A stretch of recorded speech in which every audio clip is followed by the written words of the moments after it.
practice session. Okay. It says we're in a practice session.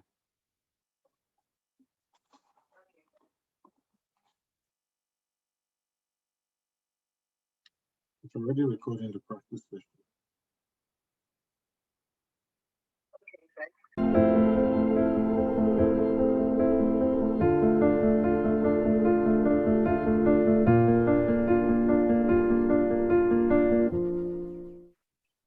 Onaga. Hey.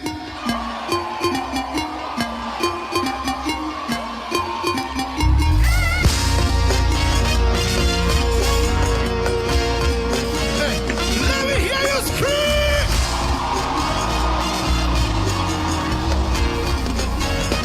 Let's go. Change the breaking for my sake. What is the moving for my sake? Hey, what's the falling for my sake? Everything is working for my sake. Change the breaking for my sake. What is the moving for my sake? What's the falling for my sake? Everything is working for my sake. Let's go, come on. Children of God. Children of God. Children of God. Children of God. Children of God. Will you shout hallelujah? Shout hallelujah to the Lord Most High. Let's go.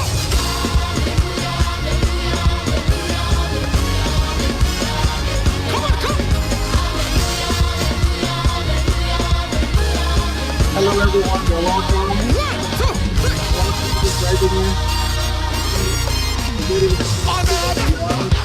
Honor. Great. Okay, great to see you.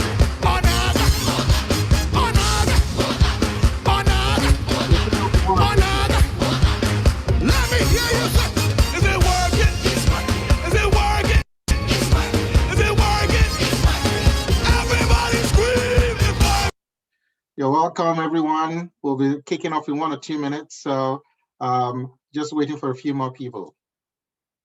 So enjoy the music. Is it working? Is it working?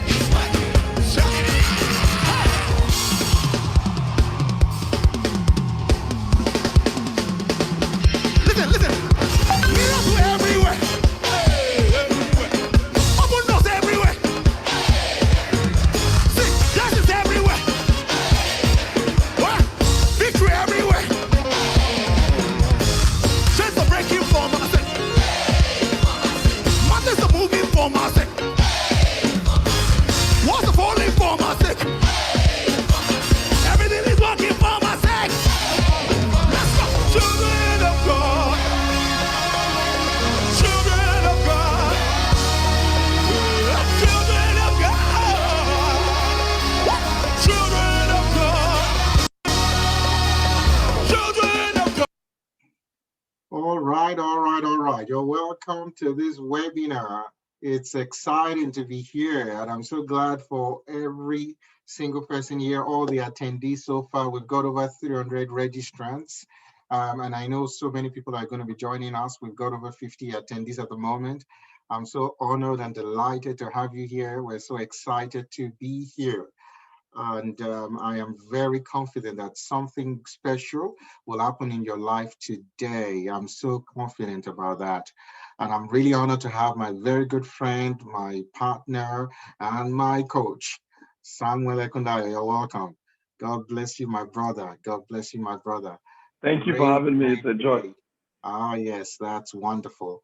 So thank you guys for registering to be part of this meeting. And I can assure you that today your life will not remain the same. There's something, great that would happen in your life today. The blueprints for starting small and achieving more. And I'm just so pumped up because I know somebody's going to get some kind of fire. Somebody's going to get charged up. Somebody's going to get stirred up. Somebody's getting a new idea. Somebody's getting a new revelation. Somebody's receiving inspiration to go on and start something new.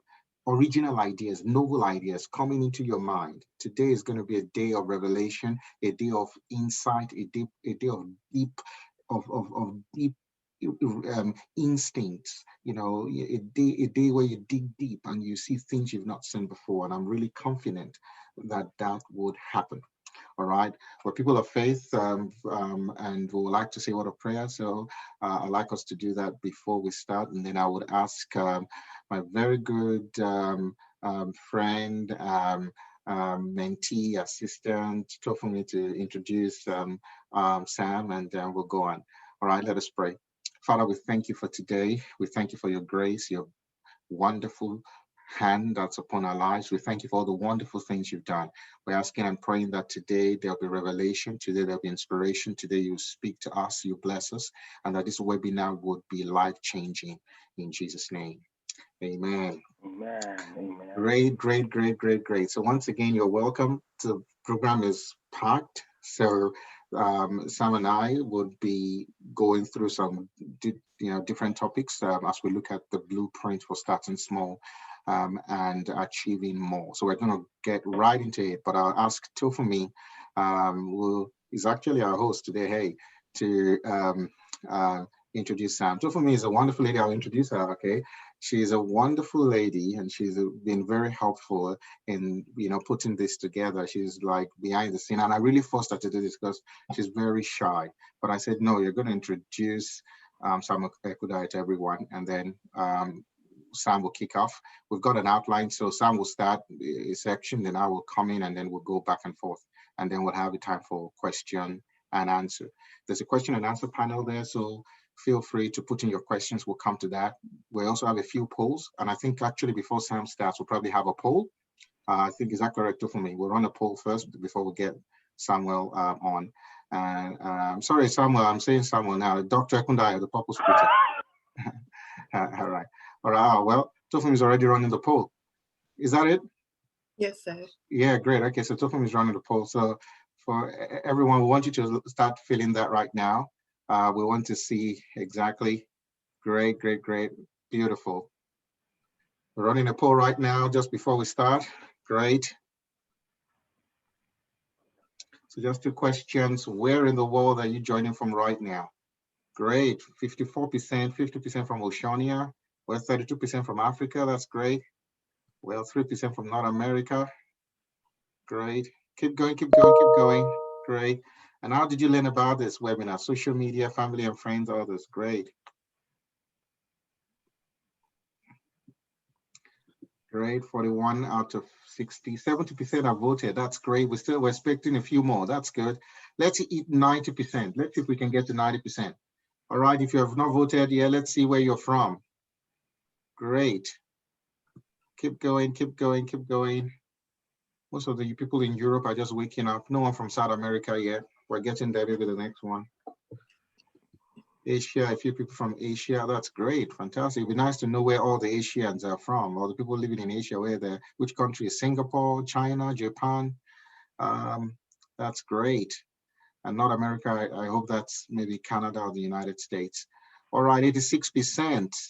Tofumi, do you want to head the poll and let's just share that with everyone? Okay. Great. Great. Well, the majority of our audience are currently from Oceania. I'm sure more people will be joining us, and a lot of them are from social media. Great. So Tofumi, kick off. Okay, good evening again once, everybody. So as Dr. Nia has already said, it's going to be an amazing time. It's going to be an impactful time tonight, and I'm sure we're all going to take at least one powerful thing away. So please let's pay attention. And we're going to get right into it. So our first speaker for tonight is Dr. Sam. Dr. Samuel Ekundayo is a senior lecturer, author, life coach, preacher, and transformational speaker based in Auckland, New Zealand. Often is referred to as the purpose preacher. His mandate is to help people discover their purpose so that they can maximize their potentials towards a fulfilled, influential, and impactful life to the glory of God. He's the president and founder of School of Purpose and Influence, as well as the founder of Motor Vitality, a weekly motivational video on social media with the vision of helping men and women find their purpose and maximize their potentials. He's also the convener of Transgenerational Influence Conference, a conference that gathers thousands of people yearly for unforgettable encounters, leading them from mystery to mastery of their lives and purpose for kingdom influence. He is married to a woman he calls his treasure, Blessing Ekundayo, and they're blessed with 2 boys to the glory of God. So Dr. Sam, please kick it away. Thank you very much, Dr. Nee, for that. I'm very grateful. Thank you, Dr. Nee. It's such a joy to be here and a great privilege. I hope people can hear me very well. If you can hear me, whether you are from wherever you're watching this from, just do me a favor. In the chat room, just put loud and clear. Just put there loud and clear. Thank you very much. If you can hear me, just put loud and clear. Feel free to type loud and clear. Thank you very much. Just to be sure I'm being heard. Thank you. Thank you. I can see a few people saying loud and clear. Thank you very much. Thank you, everyone. Such a joy and a great privilege to be here. And I want to thank my friend, Dr. Nee, for it's such a joy that we are doing this because God has really, really made us come this far.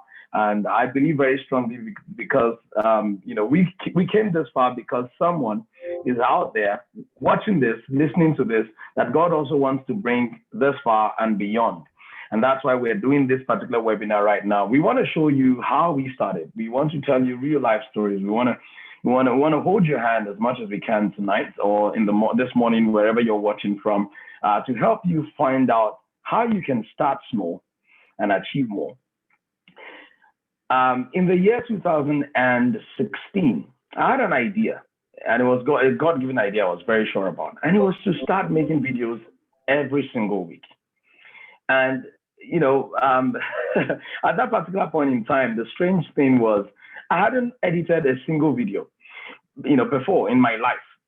But I always had this mind, thing that would just run inside my head, some questions once in a while.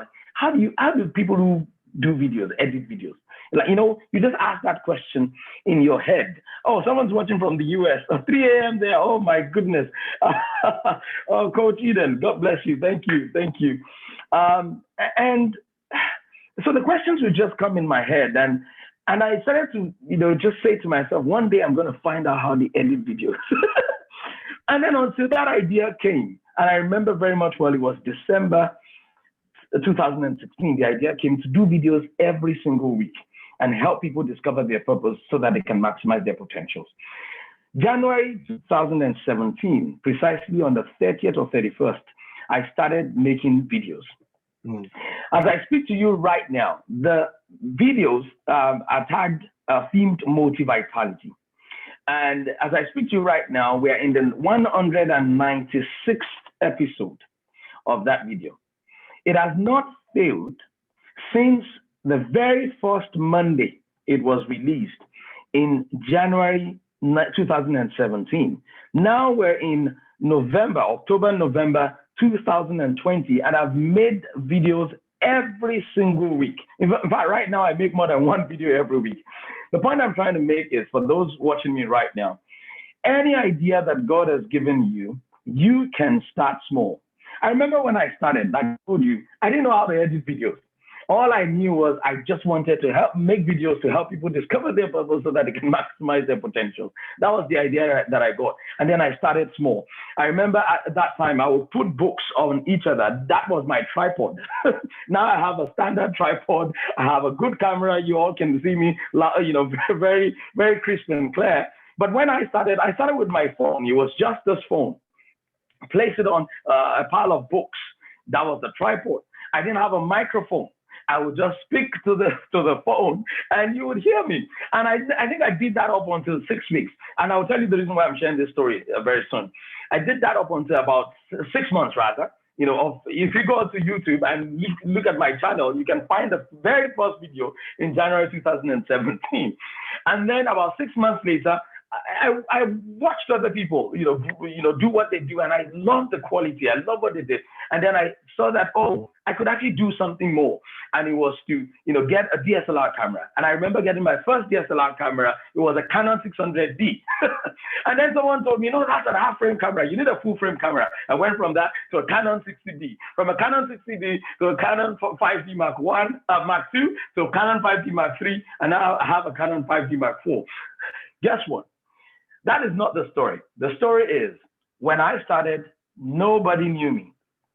In fact, I couldn't even measure or track the impact that those videos were making at that particular point in time. But today, those videos, they've gone far and wide.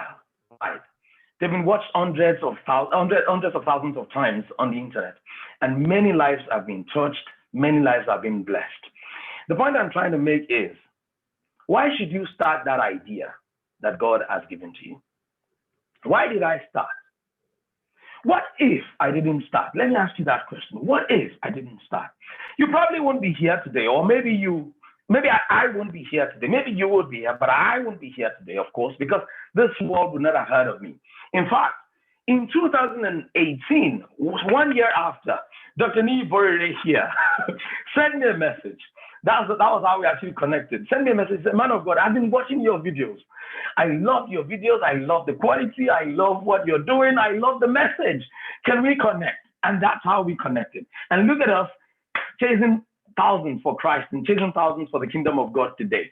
Listen, until you start what God has put on your mind to start, you will never make impact. You will die ordinary. And guess what? You have to start small and start with what you have. I often say that when it comes to the purpose of God for your life and his assignment for your life, you will never feel ready, but you must start anyway.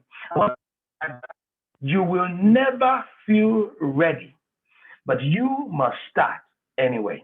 We're talking about starting small and achieving more today. And it's so important to realize that even when you do not feel ready, you still have to start, and you should start small. By starting small, I mean starting with what you have.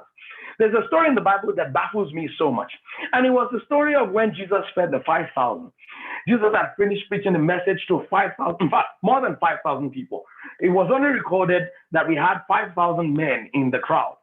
Literally, that means it would have been possible for us to have at least 12 to 15,000 people seated at that particular webinar or seminar that day, or conference that day that Jesus had preached on. And guess what? At the time of finishing the seminar, Jesus said, we need to feed these people. His disciples were like, are you crazy? Like, for real? And if you have any idea about the location of that particular conference, it was the outskirts of town.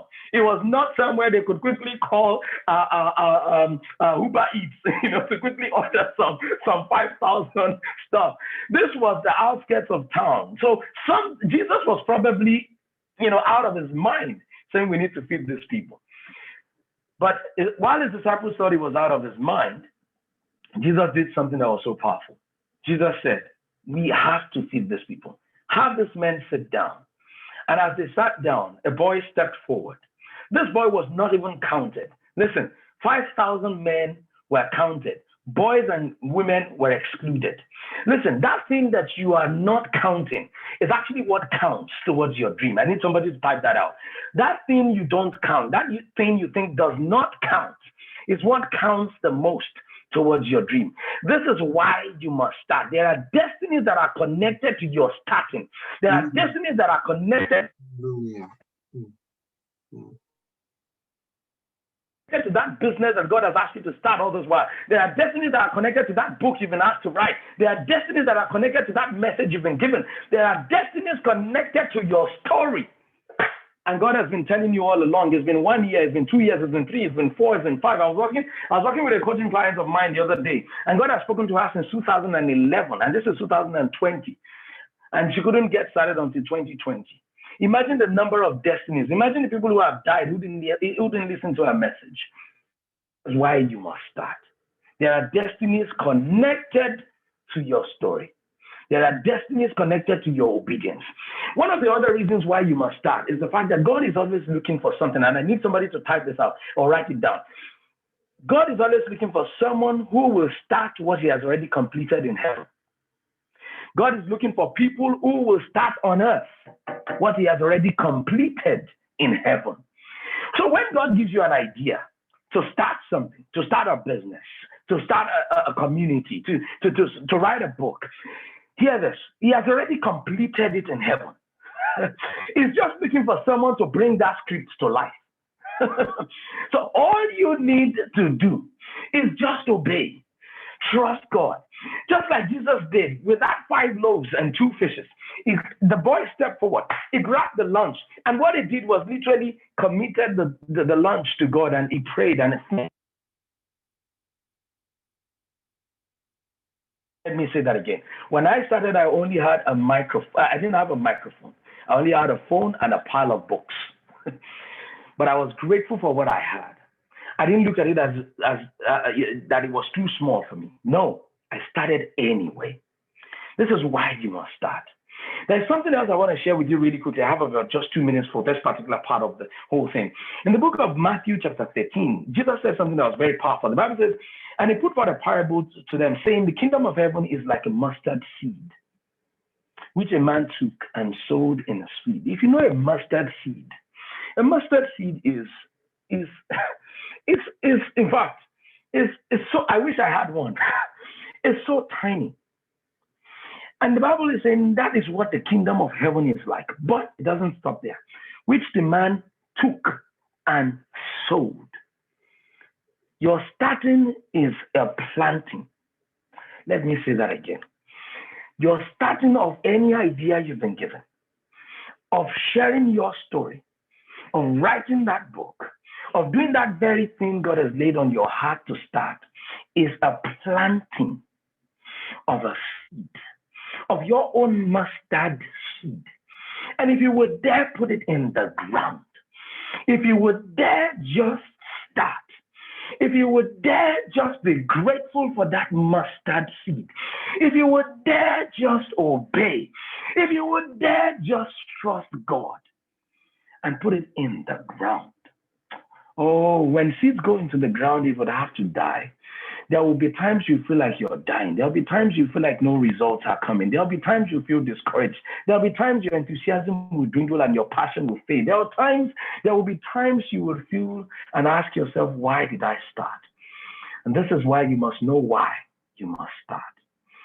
You must know why you must do that thing. And the why is very simple.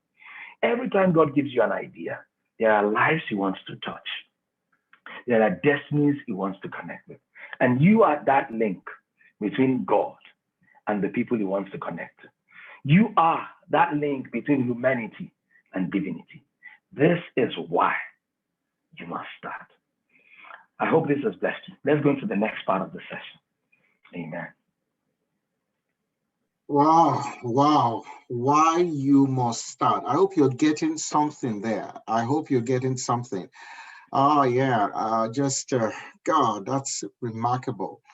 Now, I just want to encourage, if you're there, make sure you're connecting. Make sure you're not distracted.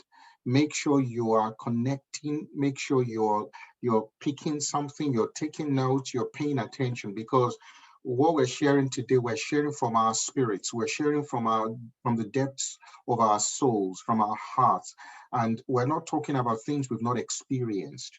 All right. John said that which was from the beginning, which our hands have handled, which we have seen, which we have heard. Our hands have handled of the word of life. Peter said we were eyewitnesses of his majesty.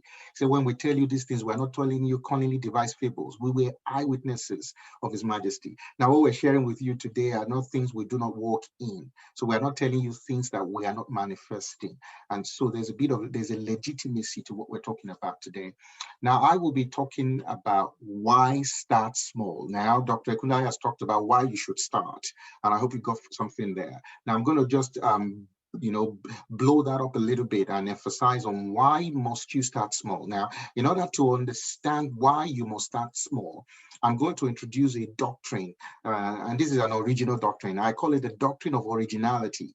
The doctrine of originality. Now, I'm going to go a little bit academic on you right now, but that's okay. I'm going to share my screen. I've got some slides to share with you to just expatiate on why, you should celebrate your originality. All right. Now, because original ideas are often small at the beginning, and you may not understand the reason why you must launch now that you are small. Because when things are original, they are often small. Original products, original ideas come in small packages. Write that down. Original ideas come in small packages. And listen to this again. Transgenerational changes start from original ideas, but those original ideas are packaged in small bits. A lot of people do not understand that principle. And that's one of the principles I'd like to share with you today so that you can understand that there is nothing to be intimidated about the fact that you've got something small. Do you understand what I am saying? You don't have to be intimidated. I used to like the scripture a lot where Jesus was talking about how people were giving. Jesus was at the treasury. He sat at the treasury right in front of the temple and he saw people giving. And he saw the rich people come forward to give. But there was a woman who refused to be intimidated. She had something small, but she wanted to be a part of the project. She wanted to give. And she gave everything she had. She started with something small. Do you know that we have no recollection of all the rich people that gave ahead of her? There was no specificity about their giving. There was no lesson from their giving. But there's a woman who was there, who was determined to start with whatever she had. It was small. It was probably nothing to, it made no significant difference to the collection of the day. Maybe they had gotten $10,000, but she dropped 50 cents. That would not change the total figure. But because she wanted to be a part of it, you know, a lot of people get intimidated by their small gifts. They get intimidated because they see other people doing great things. You want to start something and you say, oh, he's got 10,000 followers. I'm not going to do anything. I'm not going to open up. I'm not going to try this. I'm not going to try that. Stop being intimidated. Original ideas start small. Are you with me? All righty. I hope you're getting what I'm saying here. Now I'm going to share my screen now. I'm going to share a few things with us so that you can all sort of connect with what I am saying here. Now, yes, I'll just bring this up now. Pardon me. Great. Now, can you all see this? Great. Think big. Start small. Scale fast. That's what our message today. This slide sort of summarizes what we're talking about. Think big is the why. Is the why, is the agenda, is what God has finished already in heaven that Dr. Sam was talking about, what God has completed already, the purpose that God has released into your mind. I know you got great dreams, you got great ideas, they look big, but yet you got to start small. And that's what I will be talking about. And today I'll be sharing with you these two doctrines here, the doctrine of originality. You see, a lot of us want an endowment. A lot of us want to launch with an endowment. We want to launch with what I call patrimony.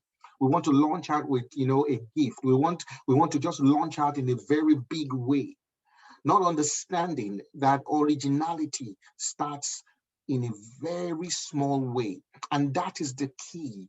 Being original is not easy. It's usually against convention. But when you have that original idea, it often would start small. Are you with me? Now, originality is the quality of being novel. That word novel is taken from the Greek word, or from the Latin word novus, which is new. So when you're original, you're new, you're different, you're unusual. The quality of being new and unusual. And if you want whatever God is calling you to do to be different, you've got to understand that you are unusual. Our God is a God that celebrates our uniqueness and our diversity. God has never created any one of us the same. We are all unique in our own different ways. And it's time that we stop imitating other people. All right, it's time we stop imitating other people. It's actually easier to be an imitator than to be original. So today I'm telling you that your original idea would always come in small packages. But when you imitate other people, and a copied idea would look big. Copied ideas look big and it looks flashy, but original ideas come in small packages. All right. Now, it's important to break that word originality down. That word is taken from the word origin. It means, the root word is to, and that word origin means to rise up, to develop, to raise up, right from the start, to rise up, to develop something that is new, that is unique, that is different, right from you. And as you're there, God is giving you original ideas, new ideas. It might be, those ideas may be iterations of other existing things, but God is giving you a new spin, a new idea, all right, on how to change that around in order to service the people He is bringing into your own sphere of influence. And so you must understand their originality. Now, there are 5 key components of originality that I want to share with you right now that I really want you to connect with. Okay? The first thing is your purpose. Your purpose is why you are who you are. Your originality is tied into your purpose. And I'm not going to talk too much about purpose because we've got the purpose preacher here. Every question goes to him. That's not my specialty. Amen. So number 1, your originality is tied to your purpose. Write that down. Your originality is tied to your purpose. Why you are who you are is your purpose. Number 2, your identity. Your identity is who you are. Your purpose is why you are who you are. All right. And that is what your originality speaks to. Number 3, your individuality. Your individuality is your uniqueness. The uniqueness of your identity is your individuality. That you can be picked out, the uniqueness of your identity. You see, your purpose is why you are who you are. Your identity is who you are. Your individuality is the uniqueness of who you are. So you're unique in the way you are. You're different. You're the way you think, the way you reason, the way you see things is different. You know, it's different. You get into a church and you're listening to music and everybody's dancing, but you know that the lead singer is off key. I know that others can pick it up, but you can pick it up because there's something unique about you. There's something that God has deposited in you that makes you pick that up. That you can work out colors, you can work out, depth, perception. You have that geometric brain. You can actually analyze things. You can put things together. You're unique the way you are. You may not be a good speaker. C.S. Lewis was one of the worst speakers, but he was a great author. He was so shy and reclusive, difficult. He found it difficult to speak. But when you give him a pen, he could write without thinking. The uniqueness of your identity is your individuality. The other thing that speaks to your originality is your creativity. And that's the artistry that is attached to your identity. The artistry and the imagination of your identity is the key, is what your creativity is all about. So just the way you are, your identity is blessed with artistry and imagination. God has never made anyone, without some form of creativity. You have it there. It's time to let that go. It's time to start, it's time to use it. It's time. All right. And I just like this, image here, which looks at the brain, to be creative is to be different. There's a part of your brain that would make all the calculations. How can I do this? It's not going to work. That's logic. Tells you, oh, yeah, I can't do it. There's a part of your brain that looks at that dream, looks at that project, looks like that instruction that you've received. That part of your brain says, no, I can't do it. But there's a creative part which is renewed, which is changed, which is seeing things the right way. And that's telling you can do it. You can do it. And the final thing I'll mention there is independent thinking. To be original is to think independently. You cannot be original if you have mob mentality. If you follow, the crowd. If what appeals to everyone is what appeals to you. If you don't have a little bit of skepticism about, mob, about pop culture. Not that what appeals to everyone does not necessarily appeal to you. You're quite different in the way you think. You are independent. You don't just follow someone because everyone follows them. You have a different streak to you. And that's very important if you're going to be original, because all people with original ideas are independent thinkers. Look at that. Originality is the best form of rebellion. Mike Sasso said that. To be original, sometimes you have to go against the norm. You have to say, I don't have to do it the way everybody does it. I can be different. I can be unique. I can be different. It's to go against convention. Originality is also being different from oneself. All right, you making a decision that, yes, I'm going to be different from myself, the way I've been taught, the way I have been brought up, the way I've been, to be original is to unlearn. There are a lot of things that when God gives you that original idea, you got to unlearn a lot of things, to unlearn and to clear those things and be different. All right, now I'll stop my screen there and I'll just go back. I hope I'm communicating with someone right here. I hope you're getting it. If you're getting it, I want you to put something in the chat box and say, yes, you're speaking to me. You're speaking to me. Yes, you're speaking to me. If you're getting something there, put it there. You're speaking to me. Yeah, thank you so much for those words. Yes. Yes. Good.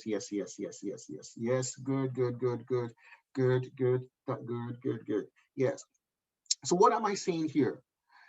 When God breathes an idea into you, it's often original because it's linked to your purpose, which is unique. Your purpose is never anyone else's purpose. God breathes that idea into you. It's linked to your purpose. It's linked to your identity. It's manifested by your creativity. It's different in that it's linked to your individuality. And okay, of course, it's linked to your independent thinking. And that's why it's an original idea. And it will come in small bits, but it's real. And so if every original idea that God gives you has an expression of each of those components, it will last long. It will last long. Are you with me? Somebody says there that I need to slow down a little bit. Am I going too fast? Hey, I'm a fast talker. I'm a fast talker. All right. Well, this is being recorded, okay? So hopefully you will have access to it, and we're streaming it as well. Are you with me? So when God gives you that original idea, and it doesn't matter how small it is, because it has all of those components, it's going to be robust. It's going to last long. And you have to stop minimizing what you have. You have to stop looking at how small the seed is. Stop, like Miles Moreau says, stop complaining about the size of your seed, because in that seed is a tree, and in those trees there are fruits, and in those fruits there are seeds. Miles Moreau, stop complaining about the size of your seed, for in that seed there is a tree, and in those trees there are fruits, and in those fruits there are seeds, and in those seeds there are trees, and in those trees there are fruits, and in those fruits there are seeds, and in those seeds there are trees, and in those trees there are fruits. And in those fruits, there are seeds. So stop complaining, because it is original. If it's an original idea, it's a seed. It will manifest. It will grow, because it's linked to your purpose, because it's linked to the way God has programmed you. It's linked to your identity. It's linked to your individuality. And it will be manifested by your creativity. Are you with me? I hope somebody's connecting with this here. So don't wait for an endowment. A lot of us are waiting for an investor. Oh, I'm not going to start because I want money. Oh, I need a loan. You know, you're not looking at what you have. You're not looking at what you have. You're looking at what you need. Start with what you have and start looking at what you would need. So stop looking for an endowment and start with what you have now. So why should you start small? Because original ideas come in small packages. They have little beginnings, but they're like seeds and they would grow. They're like seeds and they will grow. So the doctrine of originality speaks to starting small. So don't be like everyone else who is waiting for a grant. Don't be like everyone else who is waiting for capital. Start with what you have now. Start where you are now. Start making the connections right now. Start it now. You've not even registered for a business and you're praying for a loan. You've not written a business plan down, but you're waiting for somebody to give you millions of dollars or thousands of dollars. You're applying for grants when you've not even gotten your structure down. But let me tell you, originality breeds endowment. Write that down. Original ideas will attract investment. When you launch forth the original idea, it will attract it. It will attract it. It will attract it, because God is committed to financing your purpose. God is committed to financing it. And when you're in purpose, you work in prosperity. That's the truth. So when you have an original idea, no matter how small it is, and you launch it forth, it will attract investment. It will attract endowment. And so you don't have to wait for the big break. You've got to start now. You've got to start now. Now, originality also sustains your project. You see, people who copy others, who imitate, they don't last long. They don't last long because it's not deep, it's not real. It's something that they're doing it for popularity, they're doing it for plaudit, for pleasure, they're doing it for whatever it is. Or maybe it's the new way to make money now. I better go online now so I can be an influencer. Or I have to do this, I have to do that. If you're going to sustain your dream, it has to be original. If you're not original, if you're not authentic, if you're not real, and if your idea does not speak to all of those individual things I've talked about, connected to your purpose, your identity, your individuality, reflected in your creativity and in your independent thinking, it's not going to last.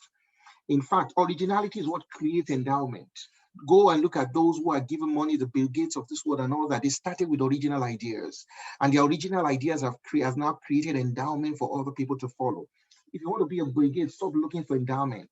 Look at those things that God has, deposited on the inside of you, the originality of your ideas. I wrote down here, transgenerational businesses have to be original in order to be sustained. Transgenerational businesses are often original, and that's why they can last last longer. Now, in the next part of my speech, or my talk, I will be more practical and I'll share a few examples, but I've got to stop there right now. So I've just finished the section on why you should start small. Yeah, thanks. So I will hand over back to Dr. Sam. Awesome. Thank you, Dr. Nee. That was amazing. That was powerful. Many people do not, start whatever they've been given as an idea because they're looking at other people and they are trying to start where other people have started. They're trying to start where other people are. Don't start where other people are. Start where you should start from. Start with what you have. Be original.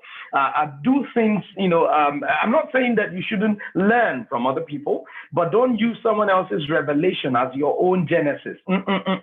You have to start from your own genesis. You've got to be original. You've got to run with the seed that God has put on your inside. Powerful. Thank you very much.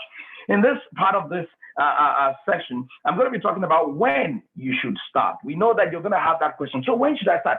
Dr. Sam, Dr. Nee, I've got this idea. It's a powerful idea. I know it's going to be transgenerational. I know it will, it will be amazing. It will be this, it will be that. But when should I start? Can I start now? And that's the question I want to answer at this particular point in time. You remember that story I told you about when I conceived the idea to start doing videos every week to inspire people into their purpose so that they can maximize their potentials? Listen, I did not feel ready. I did not feel ready. In fact, I'm going to share with you a confession today. To be very frank, I did not start out to be doing videos every week. I did not start out to be doing videos every week. I just said, okay, I'm just going to be doing videos once in a while. To encourage people. That was the original intention. But then I released my first video. If you want to find out this truth, you should go to the very first video. Go to my Facebook, and you will find there's one comment by one young lady, and that young lady is watching this webinar right now. I won't mention her name. She made a comment very powerful. She said, Dr. Sam, how often, this was exactly the question she said. She said, how often should we expect these videos? And I remember going to my wife, I said, okay, we have started now, we're in trouble. I thought, somebody is asking, how often should they expect these videos? And literally, because I couldn't reply immediately. It's not one of those comments you just, and reply to. I sat down, looked in my spirit, think deeply about the process. And boldly I said, weekly. And I must warn you, at that time, I did not feel ready. So when should you start? Number one, when you get the idea from God directly. Every time God launches an idea in your heart, if it doesn't say don't start, it means you should start. It means you should start. Unless God says, oh, hold off. The moment the idea comes to your heart, just start. Influence Conference, one of the conferences that many of you who are here right now may have attended just a month ago. I think that was in August, thereabout. It was an idea that God gave to my wife and I. And it just came and dropped and said, why don't we have a virtual conference that helps people enter into transgenerational impact and influence? And we're going to do it every year. And we thought, okay, the first one we're going to do was, physical. And God said, no, it's virtual. And we didn't know how we're going to do it. We didn't know where the money was going to come from. We had no idea.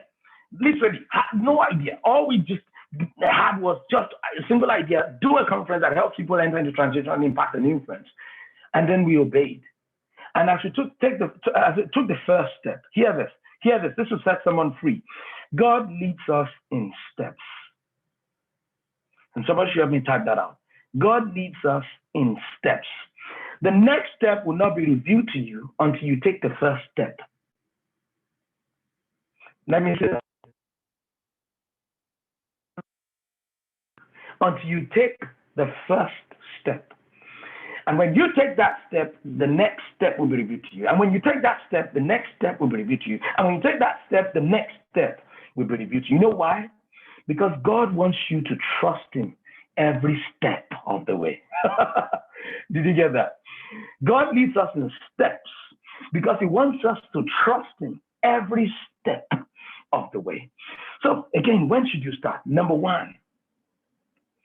When, and number two.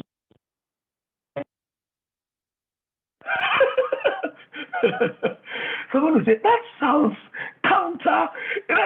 You mean when I feel afraid I should start? Yes.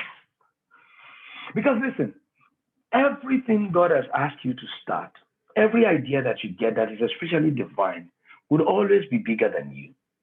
So you have every reason to be afraid anyway. You have every reason to fear, to wonder, am I going to succeed? Will I make it? Where's this going? What will I do? Start. Because you are not the one doing it. There is an expression of divinity in your iman effort. And every step of the way, it would reveal the next step to you. And your fear begins to give way for courage. Listen, you will feel fear. In fact, there are 4 types of fear that you will feel. You will, number one, feel the fear of loss. And you know, loss. With the moment you start something, you feel like you're going to lose your former life. See, before I started Multivitality, I used to play soccer, football. I used to play football at least 3 times a week, 2 to 3 times a week.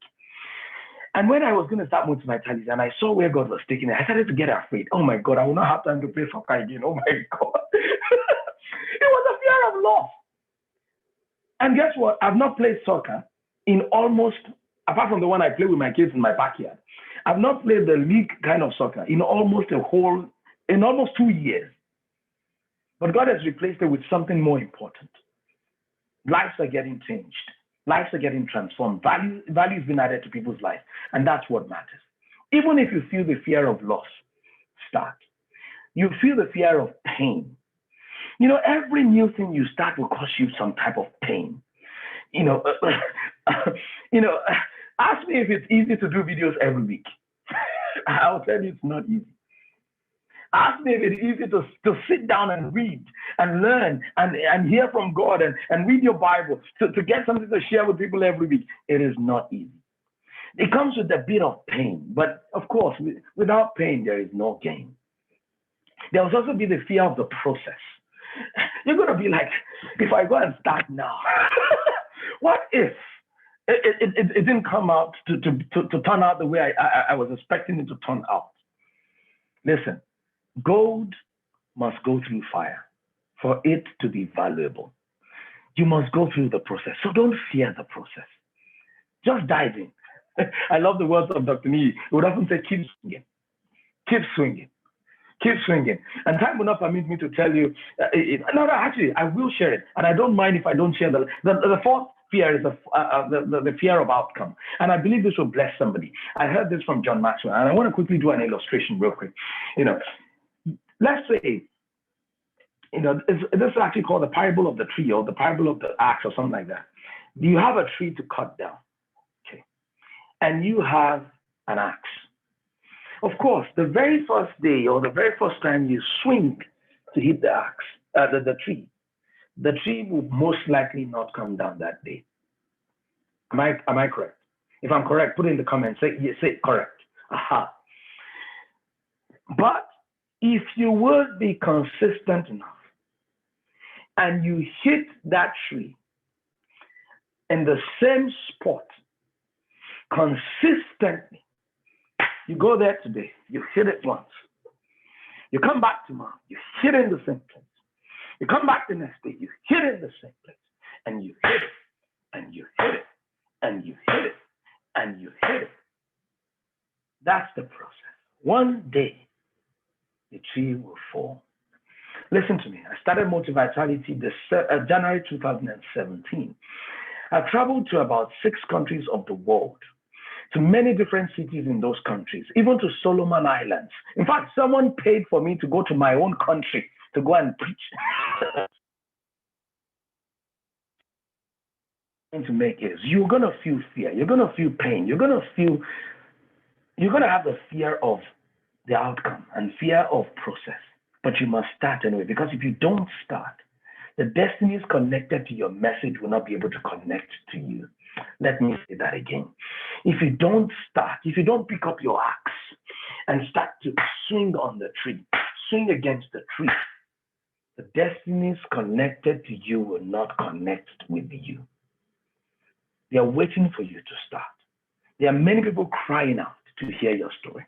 There are many people crying out to just read that book of yours. There are many people crying out to buy your products.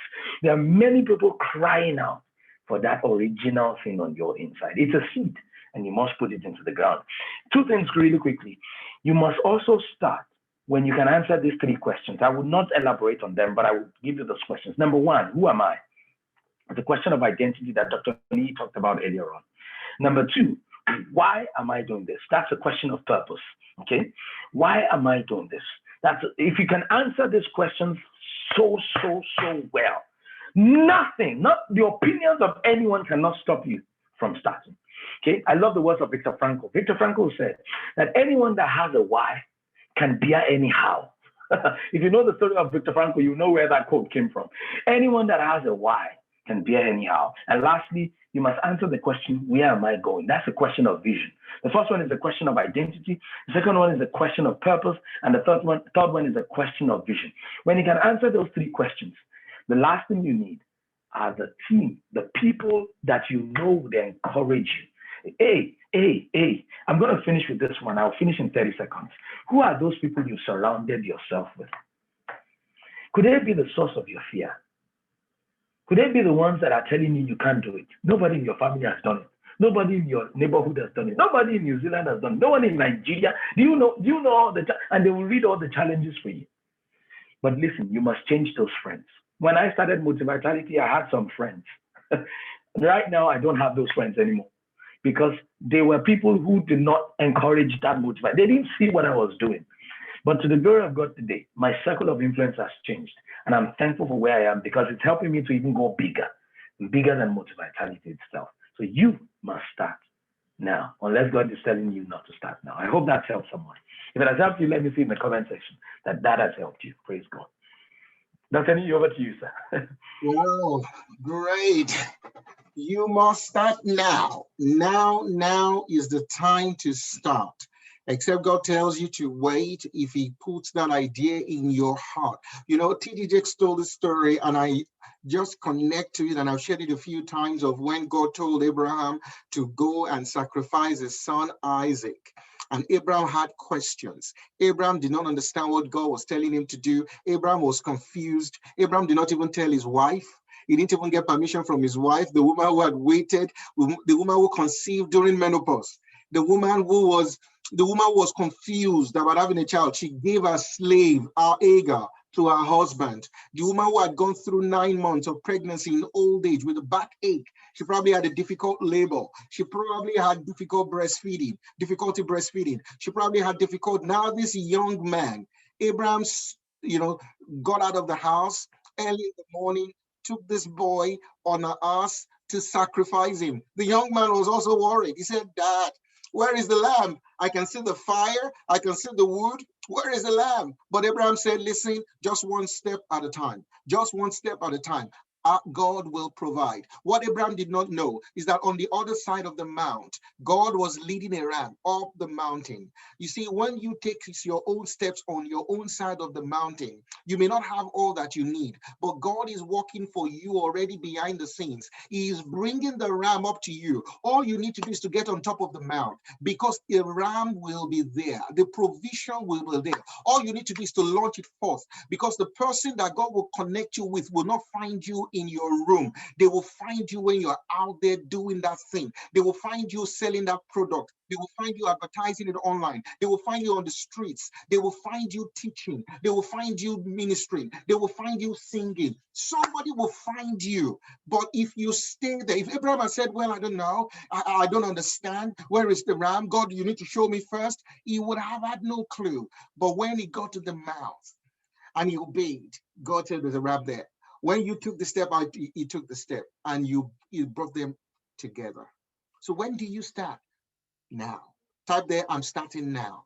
Write it there, type it there, I am starting now. I'm not delaying anymore. I'm not doing, and except the Lord says wait, except He says wait, say I'm starting now. Yes, yes, yes, I am starting now.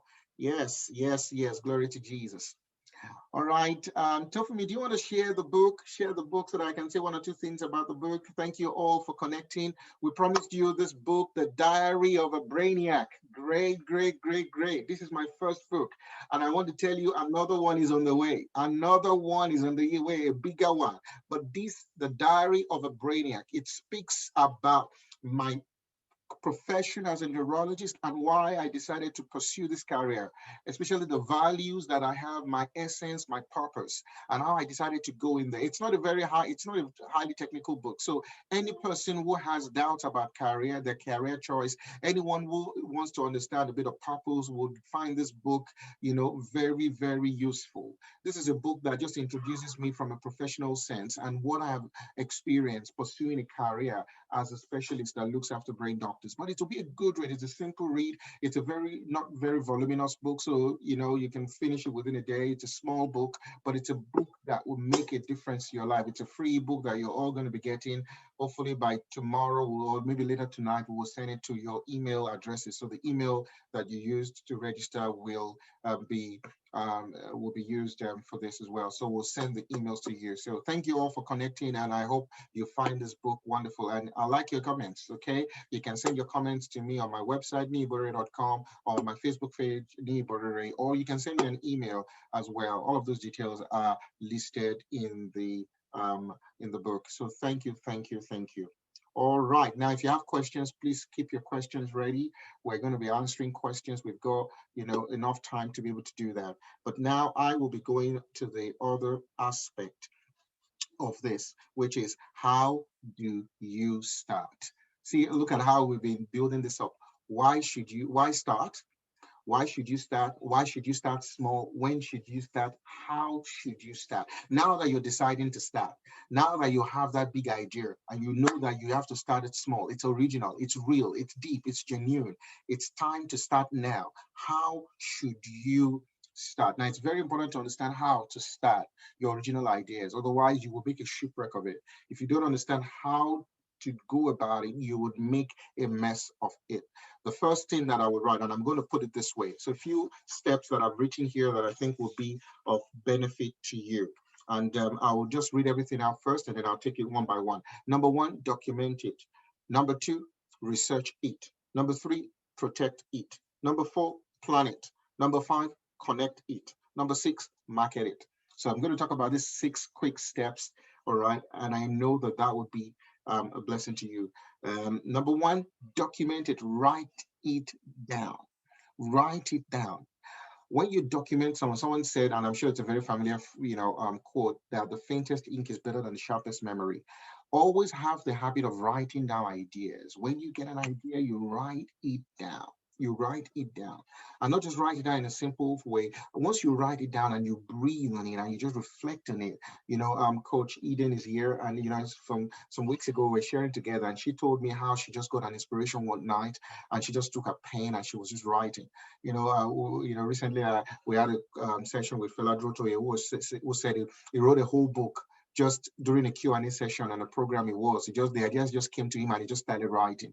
Sometimes just holding the pen or just taking your notepad and just writing as God breathes ideas into you, you will just be amazed about how things will flow through you, especially when you have the Spirit of God on the inside of you. God will just continue to breathe into your mind and you just get inspiration and revelation. So you must make a habit of documenting things. Number two is to research it, to always do your research. Research is very important. You see, it's the glory of God to conceal a thing. It's the honor of kings to search it out. When God reveals something to you, you've got to take that time to research it out. Once you understand the why of what God is calling you for, what God is putting into your hands, you must research it. You must go out there and find out exactly what's going on. How are other people doing it? What's available, and how can I do this? Most of you know I'm a neurologist, and by God's grace, I've got a successful private practice here in Sydney. And I remember when I wanted to start my private practice, it was, I was working in a private practice, so I knew what a private practice would be like. But one of the problems I realized with the private practice was that even though I was getting good wages from it, I had nothing. I didn't own it. And so I realized there that my colleague owned it. He's a senior colleague, older than old enough to be my parent. He's had the practice for over 20 years. And I joined them when I was doing my PhD. So I I worked there for a few years, and I realized that I was bringing a lot of patients there. They were making a lot of money off me in the commissions I was paying and everything. But I realized that if I walked out of that place today, I would walk out with nothing. I owned nothing, just the salary that I've earned. And I realized that, oh, so what is valuable in this is not just working for a salary. I want to own a business. That was the first time, and it was in working in that place that I realized that, wow, I can, this is valuable. The patient records are valuable. The notes that I write and I take of the patients are actually, it's money. Their details is money. Their email list is money. Their contact details, that's money. All their medical records in a private practice, that is it. And not the salary that I earn. That was when it started to dawn on me that, oh yeah. And so when I decided to start my private practice, I had nothing to start with. I had no patients. Nobody knew me. I had no name, no connections. And in our own practice, we work with a referral system. So, in this part of the world, in Australia, as a specialist, you can't just walk into my room for treatment. You have to be referred by your general practitioner, your family physician. You have to be referred by somebody to me. So I'm not allowed to see you without, it's a referral system. And so very quickly, I did the research and I realized who are the people that would bring business to me, my fellow GPs or my fellow doctors, colleagues. So those are the people I need to, because I can't market. And in Australia, we can't market to patients. I can't go on Facebook and say, oh, I'm Dr. Burire, come to my practice, I've got healing powers. I can't do that. So I have to talk to the GPs. I have to go there. So I started doing all the research. So the first thing I did was to call different places where I could rent rooms because I needed an office. Where can I rent? Where can I get a space? I started calling around. I just, I would take the phone and I'll just look at all the different practices. Please, I want to start a practice where you are.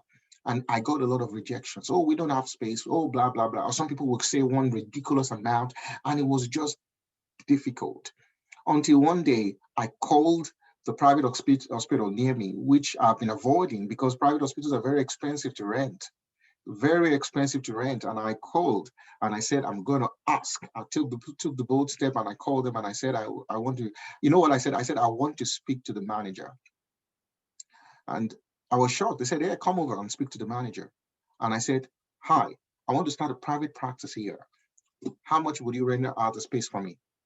And the lady said, whoa, what is your specialty? I said, neurology. Neurology? We have been looking for a neurologist to open a practice here for years. You know what? I'm going to give you 12 months rent free. 12 months with free receptionist support, free phone line, everything, stationaries, 12 months. Amazing. That was about the 6th or 7th place I called. Thank God I didn't give up. Thank God I kept calling and I kept calling because I just felt I needed to start this. Let me tell you, for the first 12 months of my business, I paid no rent. I paid no salary. I had no outgoings. All the income I had, I was investing in marketing and all that. And I'll come back to marketing there. But you see, that's why you should start. That's why you should listen, the worst you can get is a no. The worst you can get. I have learned this. Some of you know my story and you will get to know me later, that I have what I call professional begging. Let me tell you, I know how to approach people and ask, and you must learn how to approach people and ask. The worst you will get is a no. Some of you are scared to go and bargain and ask for a raise and ask for a promotion or knock on a door and ask. And that was what I did. I kept asking I kept ringing because I knew that I wanted to start. So I did my research. I knew exactly the locations I had to be in. I knew that if I wanted a practice that would be sustainable, I needed a place where patients can park. I can't get a practice in a place where people will be struggling to get there. It has to be close to transport, public transport, because a lot of my clients are people who would need, assistance. Some of them are on wheelchairs, some of them are four-wheel walkers, some of them have, some form of disability. So I needed to be in a position where, in a location where there was, access to parking. I also needed a place where people can get other investigations. So if I needed an MRI scan, it's just next street. If I need them to do some blood tests, it's not too far away. I don't want them to travel far and wide to get all the things. I just needed to be strategic. All right. And so I did the research. I didn't just go out and say, yes, I'm going to start a practice in my house here. All right. Nobody will come, because by the time, where will they get parking? All my neighbors will start complaining, blah, blah, blah, blah. Do you understand? So that's why you got to research your idea. You can't just say, God, I said I should start. Dr. Akundaya said, start now, start now, start now. And then you turn your house into a saloon. The council will come and knock on your door. Oh, well, except you're maybe in Nigeria, I'm not sure. But that's just the reality. You've got to do your research. You've got to ask questions. You've got to go online and find out what's obtainable and what people are doing. You know what I had to do when I didn't know what to charge people? I decided to, I got somebody to call all the practices around. What would you charge? And I made sure I never charged above, because I was starting afresh. I made sure that I set my price right. You got to get the price right. Get the price right. I knew exactly the kind of price. I knew the kind of clients I wanted. I wanted younger families and retirees who had, cash. I didn't want to run, a free service, charity service. No, business. This is business. And so, because I knew I wanted to do business, I knew what I wanted. At the beginning, I could have done a free charity. Everybody come in, blah, blah, blah. No. I wanted, to make money. All right. And so I knew exactly where I wanted and what the kind of people I wanted and what the price point will be. But you have to do your research. So number 2, research it. Number 3, protect it. Protect it. If it's an idea that has to be patented, go talk to a patent lawyer. Don't be scared. Patent it. Protect it. If it's something that you just have to keep away from some other people, yes, do that. But make sure that your original idea, you protect that original idea. Protect it. Protect it, protect it, protect it. I can't spend too much time on that. Number 4, plan it. You've got to have a plan. You can't just rush out there. Yes, you've done the research. Now put in a plan. Put in a plan. In medicine, and for those of, I know some of my medical colleagues are here, they're all connected here. We talk about numbers needed to treat. All right. So if you're bringing up a new drug into the market, or, to know how good the drug is, or it's even an indication of how successful it will be in the market, you want to know how many people do I have to treat with this condition in order to get a good outcome. So the question is that when you're starting up your project, you've got to have a clearly defined goal. All right. How many, if it's a business, how many, products do I have to sell to turn a profit? That would help you determine exactly how you're going to do it. And if it's not a business, if it's just an expression of your calling, your ministry, your mission, whatever it is, you need to have it well defined. You have to have a proper plan, talking about the resources, the location, and all of those things that you require. You got to have a clear plan. Someone said, if you fail to plan, you're planning to fail. Planning is really important, planning and preparation. And that's part of starting. Starting involves preparation. I wanted to say Samadi always says that, success happens when preparation meets opportunity. Success happens when preparation meets opportunity. God will always bring an opportunity across your way. But a lot of us are not prepared for our opportunity. A lot of us, listen to me, a lot of us are not prepared for our opportunity. So when the opportunity comes, you're not ready, you're not prepared, you don't have a plan. All right. You start a business, there's no clear plan, you don't even know, you don't even know the figures, you don't even know how to put everything together. If you need help, seek for help. If you need help, seek for help. All right. Have a plan, have a platform where people can find you, have a platform where you can connect with people. Have a plan and have a platform. Let me tell you this, and this is going to shock you. My wife is on there, so I'm sure she may ask me about this later. All right. When I joined LinkedIn, If I tell you how much business I've received on LinkedIn, you'll be amazed. You will be amazed how much of my income have come by being on LinkedIn. And if you go on LinkedIn and check my profile is not remarkable. I don't post often until maybe recently, all right? But I just realized that, being there, putting myself out there and having a platform where people can contact me and connect with me has, just been remarkable. Just before, I hope you guys are all listening. If you're here, if you give me thumbs up, let me see it, just to make sure people are there. Are you there? Are you there? Are you there? Are you there? All right, say something. Tell me how. Use one word. Let me see. You are here. Yeah, good. Say one word. How are you enjoying it? Say one word before I talk about my LinkedIn experience. Great, fantastic. Yes, Divine says A++, good job, awesome, beautiful. It's going great. Love, great. Yes, fantastic. All right, okay. Now I know you're there. I know you're there. Now let me tell you this. Do you know that someone just contacted me, a recruiter. This guy just started this business. It's a telehealth business on LinkedIn. And he had this idea of using Zoom, incorporated Zoom into his platform to provide services, medical services for people in remote areas in Australia, of course. And he contacted me and everything. And it's, I just felt, oh, should I? Okay, well, I responded and we started chatting and he said, okay. And I negotiated hard. And one very good thing about me is that I know how to negotiate. Like, I can strike a very hard bargain. I made sure that what he wanted me to take as a commission, I slashed into half.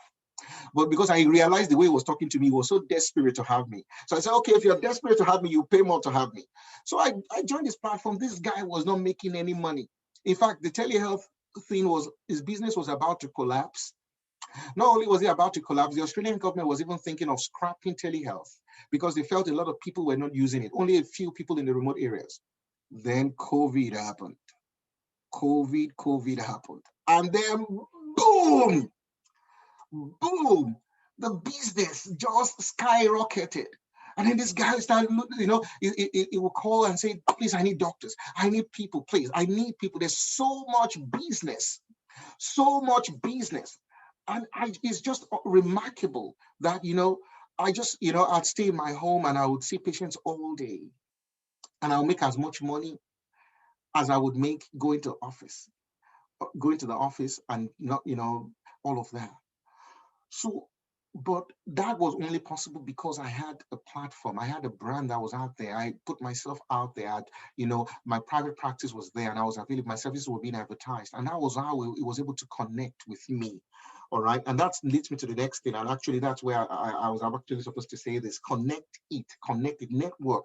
And I wrote there, ask boldly, negotiate. There's nothing wrong about making a bold demand. Of course, don't go too crazy, but then be bold enough to say exactly what your value is worth. All right. And connect. Somebody found me on LinkedIn and said, please, can you come over? And I told them, blah, blah, blah.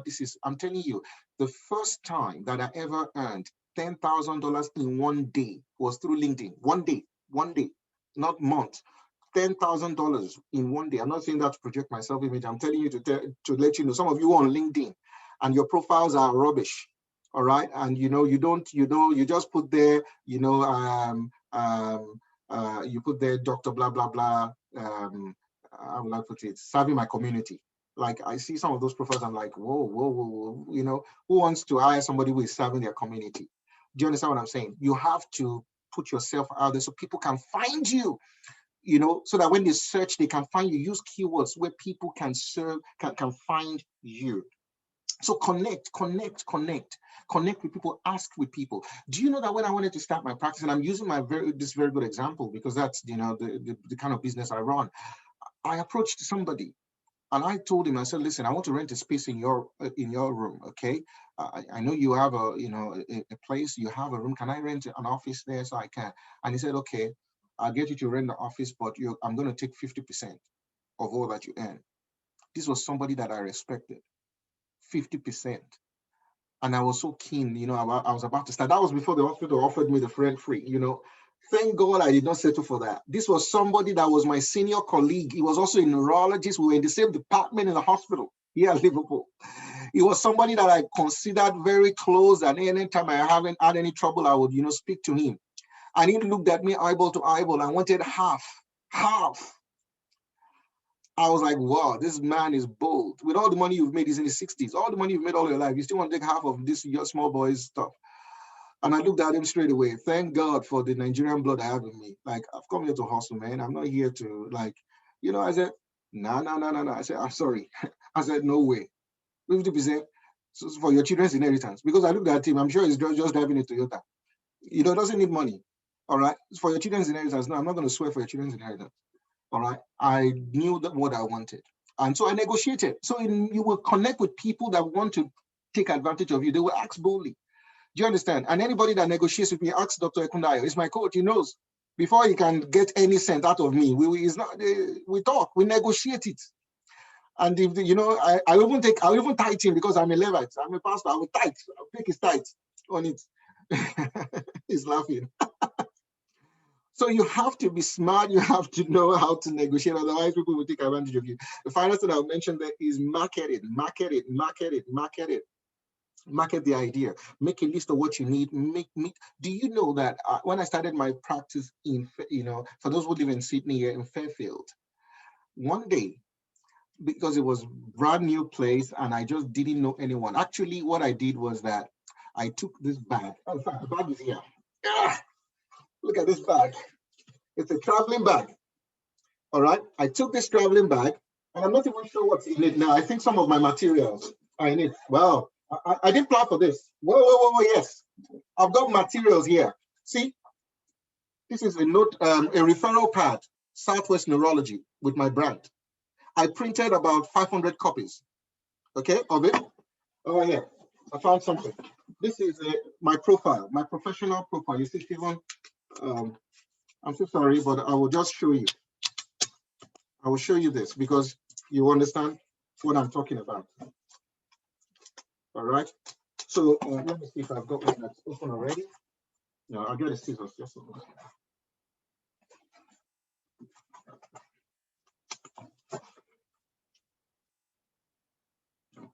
I'm just going to show you this so that you understand what I'm talking about. Apparently, this has not been opened before. Yes. So I did this. This is, I'm not sure whether you guys can see it. Okay, this is my profile. All right. Do you know that I got a marketing company to do my marketing for me? And I asked them to do a professional profile. Do you know how much they wanted to charge me? $1,500 to do this profile. What did I do? I just went on PowerPoint. I'm not even power. This is PowerPoint. All right. This photo was taken in church. I went on Facebook and it was a photo of our first year anniversary in church. I cropped it out and I wrote something about myself. And I did that. I just went online to check templates of profiles. And I did this. And I printed about 1,000 of them. Okay. I printed about 1,000 of them. See, they came here on Vista Print online. So this is about 100 copies or so. And I printed it. Oh, someone said you can also do it on Canva. Yes. Well, I didn't know about Canva then. All right. I did this and I put it in a bag and I kept knocking on doors. And I just did it. I wore my suit. Of course, I wore my suit. And I would go there and I would knock on doors and I said, please, I'm a new neurologist in town. I'm starting a new practice. Please, can you just give this to your doctor? And I would leave copies with them. And I kept knocking on. In fact, the day I went, it was cold. It was in winter. I can't forget that day. And a lot of people, some people will keep me waiting for long. They'll say, just wait there because I wanted to see their manager. And I felt, oh, this person. Some people treated me with disrespect. Being a Black person as well, they don't expect, some people treat you differently when because the way you look. But I didn't allow that to bother me. I kept knocking because I knew exactly what I wanted to do. Okay. But I made sure that I planned, I prepared, and I connected with people. So if you're going to start, how do you start? You document it, you research it, you protect it, you plan it, connect it by connecting with people, market it, network, set up a website. Have a website. People, that gives you sort of a bit of, gives you credibility. People can go and check and make sure your website, because that's a window these days. Do you know when I started my practice? Because I am only one of 2 Black neurologists in the whole of the country. So when I started my practice, in fact, no, when I was in a former practice where I was working and earning a salary, I still do 1 day session a week there. When people come into my room, they'll be shocked. In fact, I've heard people say over and over again, they thought I was a patient or an assistant. Can you imagine somebody entering my office and I'm in suit and they're still saying, when is the doctor coming? Like, you see me in a chair. You see me in a chair in a doctor's seat, all right, with a stethoscope around my neck, and you're asking me, when is the doctor coming? It's not racist. Like, don't, some of you are already thinking, I don't have that kind of mind. Or, some people have this mind, anything, somebody sniffs, they say, somebody's looking at you, somewhere in the bus, they're racist. No, that's not. I think it's just expectation. People just don't feel that they expect to see someone like that. But you know what now? I don't get those comments anymore. Why? I have a website. Before they come, they've checked me. More often than not, you know what I hear? They'll say, wow, Doc, you've won so many awards. A lot of them, the first time they'll ask me, where are you from? Now they would say, wow, you're doing great in Nigeria. Yesterday, somebody said, wow, Lagos. A patient telling me about Lagos. That, wow, Lagos is, I said, yeah. We started talking politics in Lagos. And how did he know Lagos? He's never been to Lagos. He said he's never been to Lagos, but he searched my profile, realized that, I'd done some things in Lagos, and then he went to Google Lagos and then found out that there were riots in Lagos, and this white man was talking to me about Lagos. Are you with me? So you've got to do that. Well, I've got to stop there now. Okay, so start it. That's my last word there. Start it. Document it, research it, protect it, plan it, connect it, market it, start it. Okay, I'll stop there. If you've gotten something, I want you to put it out there. Write what you've gotten. Write what you've gotten there. Yes. Write it there. Let me see whether you're following me. Yes, just write it out there. Let's see in the chat box. This is superb, Taiwo. You can thank you, Ola. Love the passion. That's great. Great. Keep knocking. Yes. Great. Keep knocking. Connect it. Yes, connect it. All right. Great. This is amazing. Great job. All right. So I'll pass on now. I think the last session we'll be talking about here is achieving more. Dr. Sam, do you want to say something? Hello, sir. Can you hear me? Yes, we can. All right. You've covered all this wonderful, amazing things. But just one thing I want to add, and it is the fact that please, when you start, be consistent. I love the words of John Maxwell when he said that all roads that leads to consistency, all roads that leads to success has consistency in them. All roads that leads to success has consistency in them. If you're not going to be consistent, please don't start yet. Almost, I can even say that. But you've heard Dr. Niyi's story. He was bam, bam, bam, bam, bam, emailing, calling. You must be consistent. The same thing with my Motor Vitality videos, consistency. Every week without fail, all roads that leads to success has consistency in them. You cannot negotiate on consistency and persistence. Hear this, and somebody should type it out. Persistence will help you get it. Consistency will help you keep it. Let me say that again. Persistence will help you get it. It would help you lay your hands on it. So if you're persistent, you will get it. But if you're going to sustain it, if you're going to keep it, then you have to be consistent. And that's why I want somebody to type that out. Persistence will help you get it. Consistency is what you are going to need to sustain it, to keep it. And consistency is not very easy. Because there will be days you will not feel like it. Ask Dr. Niyi. There were days he didn't feel like emailing anybody. There were days he didn't feel like calling up anybody. There were days he was thinking, why am I doing this? Who sent me a message? There will be days there are days I don't feel like doing videos. There are days I don't feel like doing any video. There are times here that I've been sick and tired here, and I will get up and go and record the video and edit it and come back and sleep again. Why? Because I know that consistency will help me keep it. There are days I've been scheduled to travel out of the country. I'm talking about travel as far as the UK, and I will record 3 or 4 videos and edit them before I go, taking me about 10 hours, 12 hours, because I know the secret of consistency. Because it's when you're consistent that people, time will not permit us. I would have given you 4 or 5 things that consistency will help you to do, but we'll just stop it there and leave it there. All right, sir. Well, thank you so much. Wonderful, wonderful, wonderful.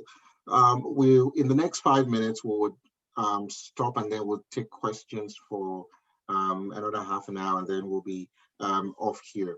But I just want to make one or two points here to you, or all of you here that you've been with us now for about 1.5 hours.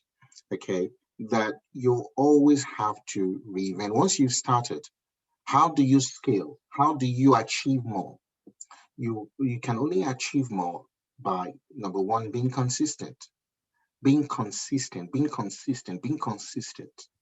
Because when you start small, you will not see the big results straight away. I've shared this before to some people who are close to me, and probably in our church, that my wife and I were also pastor a church here in Sydney, for those who do not know.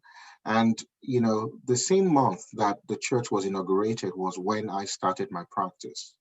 I don't know why I did that. I absolutely do not know why. But I want to tell you, one of the lowest moments we had was when I came to church one week, and I prepared a message I was going to preach. And it took me about 4 hours to prepare this message. And then I got to church, and there were only 7 people. And out of the 7 people, my wife was there, and our 2 kids, and another family, and one or two other people. I felt so down. I felt, wow. And I thought, because I thought we had printed invitation cards, we had invited people, nobody came. I remember standing in front and looking back, thinking people would come. Every movement I hear, I would turn back, because I was sitting in the front, hoping there was someone else. Nobody else turned up. And then God told me there that go in front of the church and preach to this 7 as if you're preaching to 1,000. I heard it clearly. And I went up there and I spoke with so much vigor, as if you would think I was preaching in a stadium. And I sat there because I knew that we were going to grow. The growth was going to come. But then I just encouraged myself. The next day, on the Monday, I went to work with my suit and my briefcase. I had 3 patients booked for the whole day. 3 patients. None of them turned up. Nobody turned up. Nobody turned up. No money. No money. It's business. No sales that day. I'm telling you, I was down. I was like, gosh, is this going to work? Is this sustainable?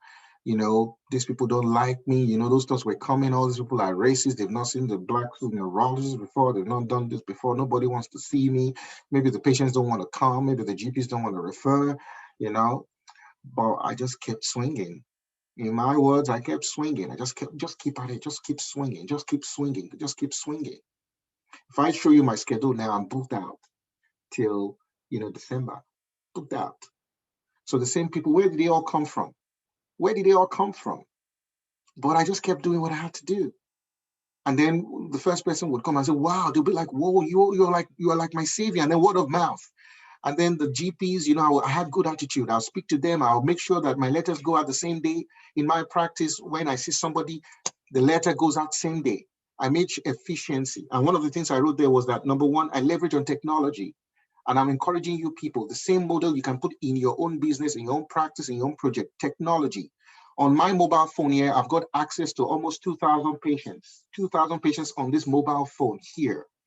All right. I can run a whole practice on this mobile phone here. Technology. And that's how I just started. I realized that why will I get computers and servers and spend thousands of dollars? No. So I got an online platform where they can host all the patient records, all the images, everything, and in a secure facility in Australia here. And I have an app. So I have a practice app right now. So do you know when people call me from the emergency department, they say, oh, doctor, this person we want to send them, can they follow up with you? I don't tell them call my secretary. I book it right there, because they may change their mind once they walk out of the emergency. They may feel I'm okay. I don't need to see a doctor there. I say, wait there. No. I take out my app. I book it in straight away. Type it in, bam, bam, bam. Appointment booked. All right. I leverage on technology. All right. And that just worked that well. And, and minimized my cost. My practice manager is a virtual, practice manager. I don't have a physical, person running my practice. Everything is virtual. And that way it minimizes my cost, puts into, and it helps me scale. Reinvent yourself, leverage on technology, whatever you can do with the online platform, use those platforms and join groups and connect with people that will help you advance that. And very, very important in order to be able to scale, you got to build a team. We've talked about that. Build a team, and then the investments will come. The investments will come. So I just say all of that again. Number one, be consistent in what you're doing. Be consistent, even when you're not seeing the results. Number two, you reinvent yourself over and over again. All right. Do you know, most of you know the story of Instagram. Instagram did not start the way it is now. Instagram started by, somebody who just wanted to be able to share pictures in a bar. It was supposed to be like a, service to help people find a nice bar. So when you're in a bar, you're having a drink, you take a photo. So it was supposed to be that. But look at what it's turned into. PayPal did not start. PayPal was just a project of the company that started PayPal. All right. So sometimes you may start with something. What you may be starting with now may lead to something else. So don't just, look at Twitter today. The company that started Twitter wasn't Twitter before. And Jack Dorsey was just an employee of that company. But because it was the one it was Twitter, that project, Twitter, that saved the company. So always understand that you got to reinvent yourself, you leverage on technology, and you build a team around you as you scale. We've got to stop there in the interest of time. There's so much content to deliver, but I think we've got to stop there for now so that we can take questions. So thank you. So we can go to questions now. Dr. Sam, do you want to say something? No, sir. We'll go to questions straight away. Yes, great. So if you have questions, please put up your questions. We've got a question and answer panel there. So just put on your questions. Yes, we're receiving messages. Thanks. Yes, great. So this is time for questions. So you can type in your questions. I'm not sure those hands that are up. I assume they are, yes, we would probably allow them to talk. So if you want to ask the question verbally, then you raise your hands. If not, you can just lower your hands. All right. If you want to answer, so we assume the people whose hands are up are going to ask a question. Then you can also type your question. So we'll start with Tofumi, where are you? Do you want to coordinate this? Just take them one by one, those with their hands up, and then to ask the questions, you allow them to talk. Okay, so we've got 5 attendees with your hands up, so I'll just go in order according to my list. So we're starting with Techno.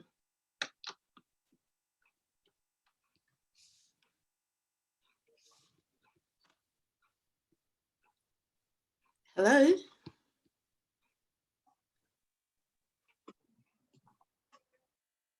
Hello? Yeah, probably let's move to someone else then. Yeah, move on to the next person.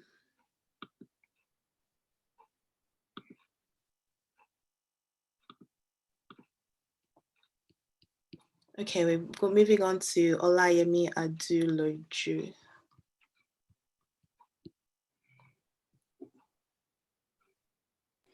I think some people may have raised their hands quite a while ago, yes, so to speak. Yeah, I noticed the Techno's hand had been raised for quite a while. But some people are asking questions in the comments. So we'll go to that then. All right, so we'll just lower all the hands, and then then there are some questions in the Q&A thing as well too. Yeah. All right, good, beautiful. So we can start from the Q&A, then I'll organize the ones in the chat session. I don't know how you want to answer, who goes first to answer those questions. Yeah, just read them and then we'll take them. Okay, so Charles Ball asked, to the person who is perhaps all motivated out, how do you go away from these talks and not feel smaller than you did before you came? That is, not being intimidated by others' success.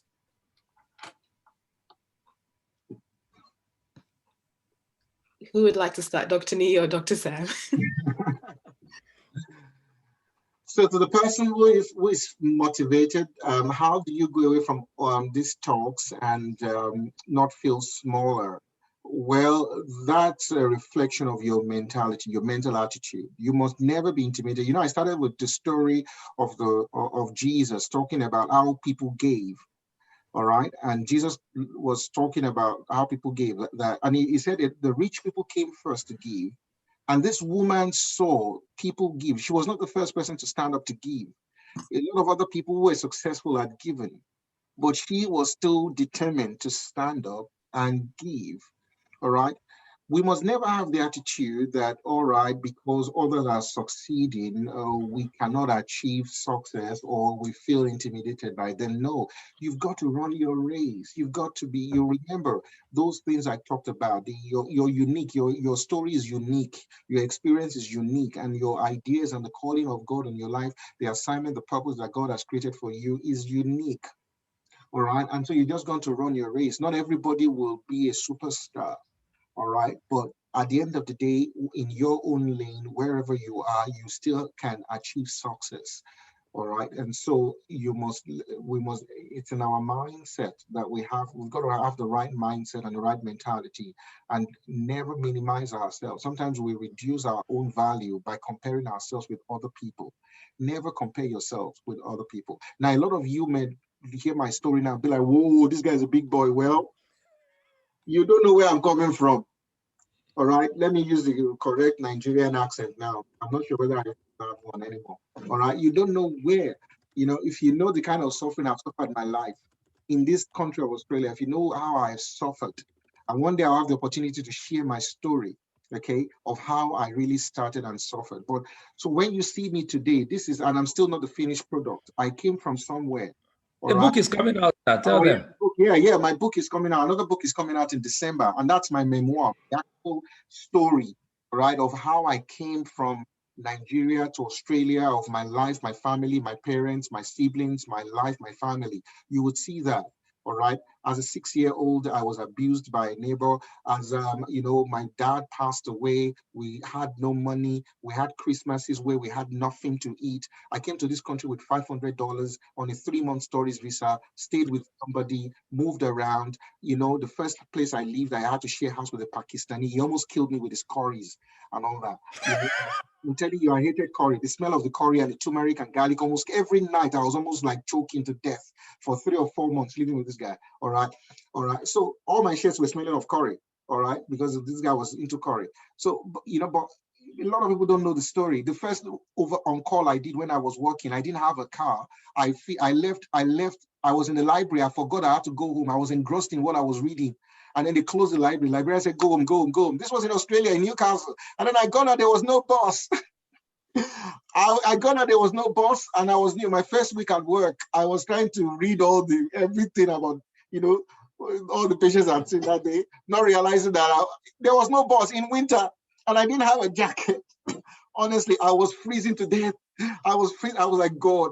I had to call the clinical superintendent of the hospital who left his home to pick me up. He was nice enough to pick me up and say, wow, never do this again. So listen, there's a story behind all of what you're seeing, okay? So we must understand that, and you just build your own story because your message is going to be in your story. All right, I'll stop there.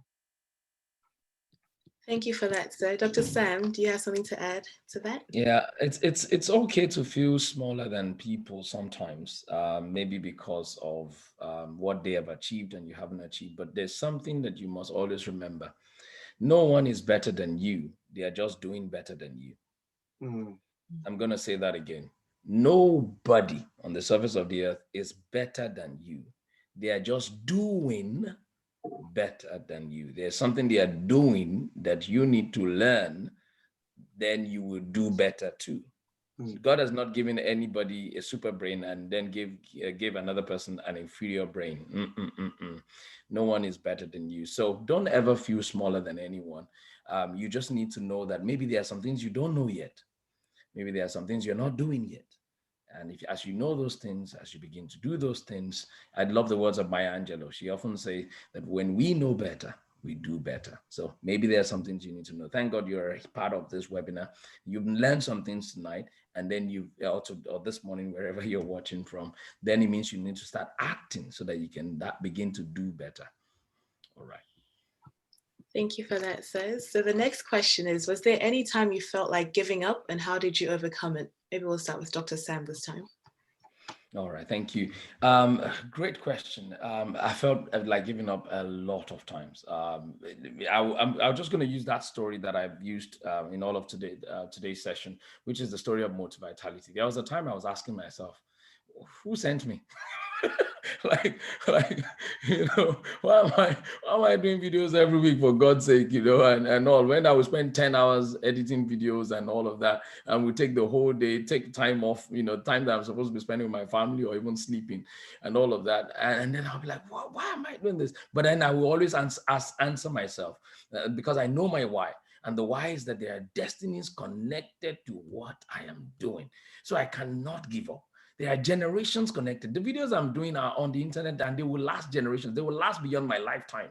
There are people who would watch those. In fact, some of my videos are making rounds now and I've done them since 2017. YouTube keeps informing me that, this one is having 3,000 views, 5,000 views. And the ones I'm doing even later are getting 100 views. And the ones that I did in 2017 are getting 3,000 views. Like just in 2020, people are finding them and they're going viral. So somebody must be sharing them somewhere and they're getting thousands of views. So those destinies keep me going. And there will be times you feel like that, but don't let that stop you. Don't let that stop you. Always leverage on God's strength. Always leverage on God's joy. Always leverage on your why. Because he who has a why, like the words of Viktor Frankl, can bear anyhow, can bear anyhow. You can bear anyhow. Excellent. So Dr. Nee, what does planning look like? Do I plan my whole life or just a section of it? And when you say planning, do you mean setting goals? It's difficult to plan your whole life, and in fact, people who often plan their own life often have, when people plan their life, they don't plan detours, and, a lot of us don't understand the power of a detour. If you've heard Priscilla Shira speak about detours, that detours are programmed diversions on our pathway to destiny. A lot of us, when we plan our life, we just plan a straightforward express road to our destination, not knowing that God is going to take us through a lot of detours. Detours are longer, they are unexpected. How many times have you faced a detour on your way home thinking you will get home in 20 minutes, but you see turn right because somebody is, maybe they're, fixing the road, and then you have to go through a bend. It's unexpected, it's sudden. So a lot of things will happen along the way, no matter how you plan. I plan to come to Australia, but then I was set back. Initially, when I planned to come to Australia, I wanted to pay, and then my father got sick. So I had to push my exam back by almost 6 months. Ultimately, the money for the exam I spent on my dad. Do you know that the money I used to pay for my Australian Medical Council exams, I paid on the Tuesday Tuesday after my father died on a Sunday. My father died on a Sunday morning in 2008. He was supposed to have surgery that week. I had borrowed money from my friend, and I've seen his wife here connect with us. I borrowed money that weekend from my friend to pay the hospital for his surgery. So when my father died, I didn't return the money. I took that money and I went straight to Guaranteed Trust Bank and I paid for my Australian exams on 2 days after my father passed away. I just felt, I said, if I don't pay it now, the burial, burial will suck away everything. So I knew that I'd got to let that go. So detours will come along our way. It's difficult to do that. What you can do is to, whatever project you have on, you plan that. God gives you an idea, you research it, you plan it out, you structure it out. And yes, there may be challenges along the way, but it would still, if you don't have a plan, then you have nothing to work with. There's no template to work with. And that's why it's important to be able to understand that. Setting goals is part of planning, but it's not all of planning. Planning involves you identifying, documenting your why, identifying exactly what you want to achieve. If you're a business person here, identifying how much do I want to make in order for me to be profitable. All right, what is my cost? What is the goal of business, for example? I like business, so I talk about business. What is the goal of business? Is to reduce your cost. How can I cut off cost? Do you know when I started my practice, I used to send my letters to a place, very expensive transcription service. Very expensive transcription service. And I realized that, well, I could get it cheap. So there was a time I tried using automated voice transfer, but that, machine and that system struggled with my Nigerian accent. it would make me, I'll have to rewrite the whole thing, you know. It's almost like I'm speaking Ijebu to the thing. I'm like, wow, you know, but then you find a way. So you have to keep thinking, keep working around, and plan. That's planning. Planning is when you have a plan, you can review. Have I achieved my goals today? Am I losing money here? Where are the holes? How can I fix it? All right, if you're doing a social enterprise, you're helping people. How can we improve this? How can we improve the service? How can we improve experience? If you don't have a plan, you don't have a way to measure your success. But don't think that you can just plan out your life and think that it will work out. No, because when you plan, you don't always think of detours. But those detours are important because God will take you through detours because he knows you're not ready for your destination. Write it down. God often takes us through detours because he knows we are not, because he's preparing your destination for you. He will take you through detours while he's preparing your destination for you. He will take you through detours while he's preparing you for your destination. A lot of us are not ready for our destination. So God will take us through detours to get us ready. Because when you're going through the detours, you're not ready. You don't know exactly where, it's an unfamiliar road. You're like, is this going to lead back to the main road? You're not sure. But you have to depend on him. And he will say, turn right. It's your GPS. He will say, turn right. But say, God, that's the expression. No, turn left. Turn left. Turn right. And then you will find yourself back. Say, oh, God. But then along the way, you become more patient, you learn tolerance, you become a better person, you're now a better communicator, you're more empathetic, all the things you really need to do well. Look at Joseph. Joseph went through a lot of detours and he learned a lot of things, how to communicate, how to serve, how to discipline himself, how to deal with people. Joseph acquired a lot of social skills by going to prison, by being betrayed by his brother. All of those things were helpful. He learned self-discipline. When Pharaoh's wife, Potiphar's wife tempted him. I'm already preaching now. Hey, I'll stop there. I'm in preaching mode. Tomorrow is Sunday. Thank you, sir. So somebody asked, Dr. Sam, you said that start small or start unless God tells you not to. So how do we know God does not want us to go ahead?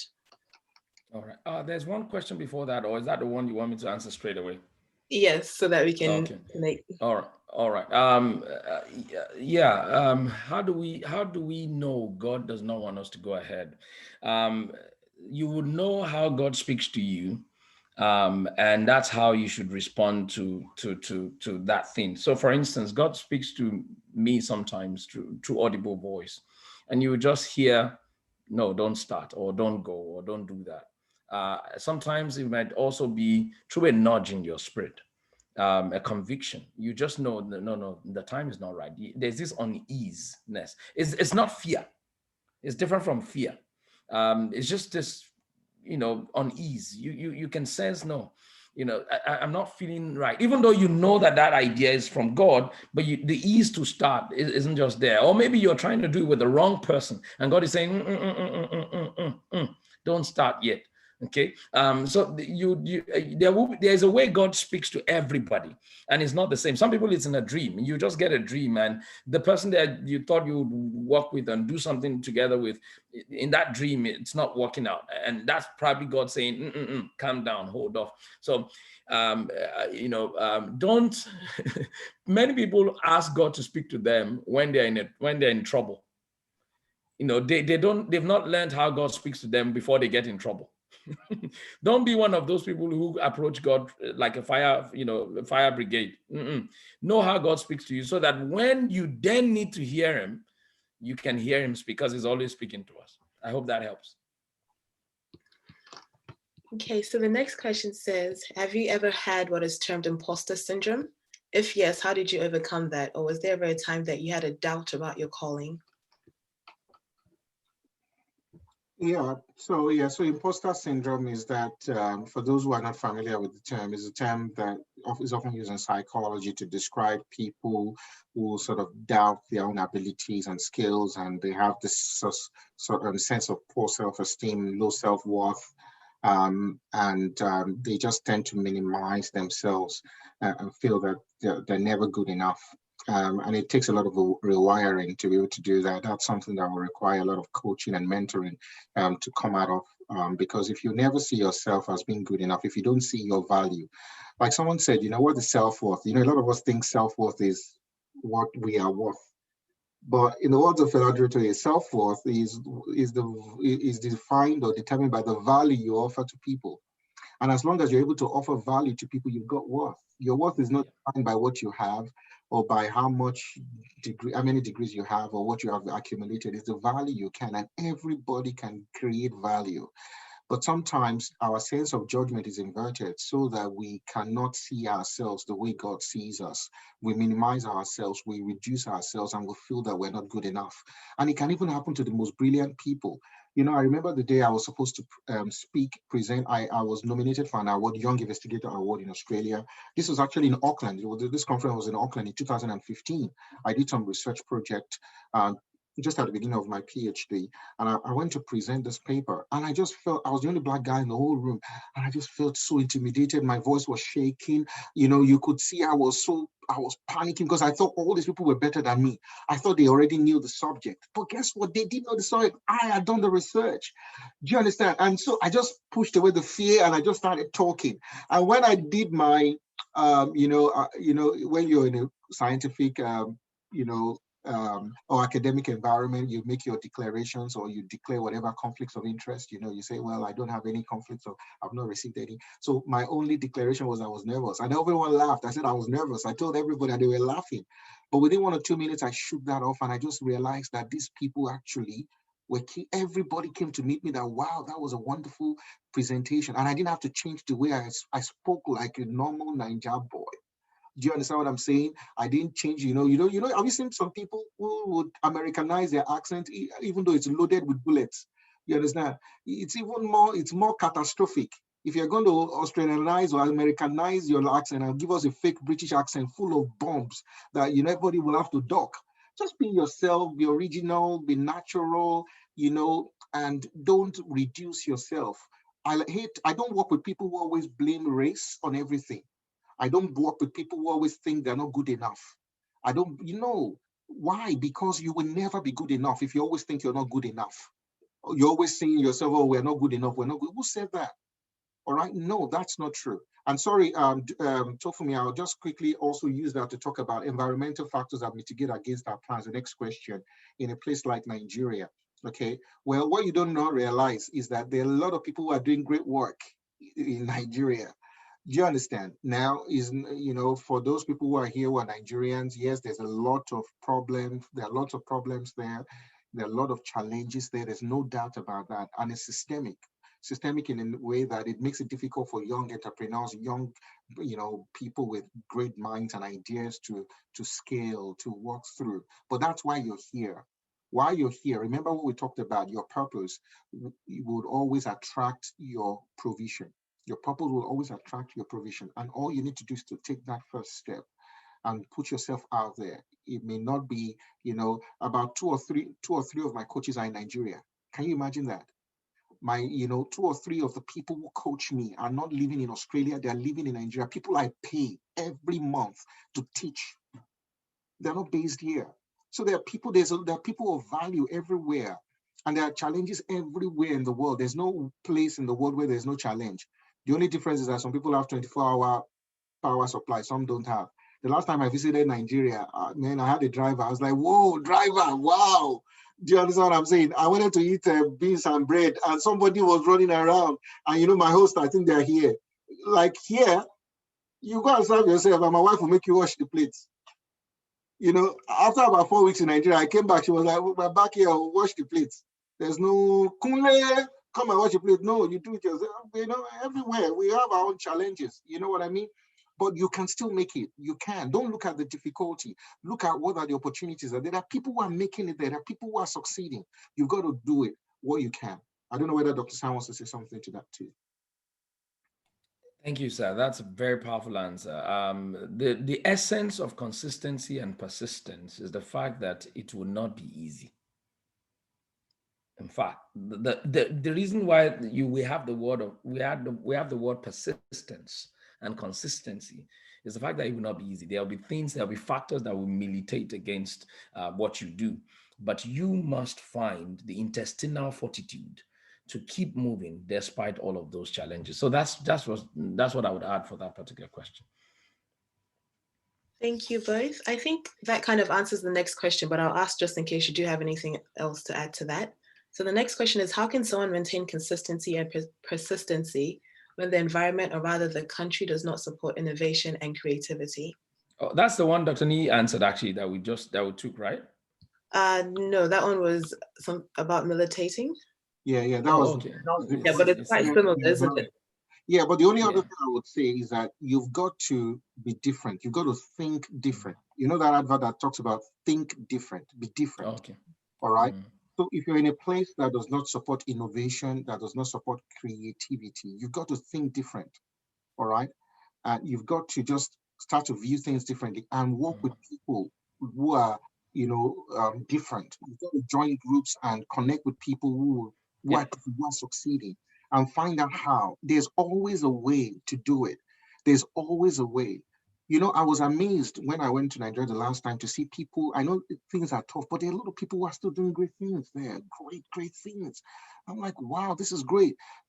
So I believe there are opportunities anywhere God has put you. There are opportunities there. All right. And I know that for some people, they may feel, well, all you're talking about is, not practical here. But if you have that kind of attitude, then you get what you think. But if you believe that you can, then I'm sure you will. And I just want to touch on the locus of control real quick. I think that was it. That person that was talking about locus of control. No, not that person. No, it's the next question, so you can answer. All right, next question. Okay, so the person said, sorry, Dr. Okay. Sam, can Tofi just read the question? Yeah. Okay. I've also learned that if up to 65 to 70% of the factors that influence the success of your goals or project are outside the locus of your direct control, you should hold on. What is your take? Yeah. So like I said, the locus of control. So I remember doing the psychology research at one point in time, and I learned a little bit about the locus of control. So the researcher was talking about there are two main types of locus of control. There is external locus of control and there are internal locus of control.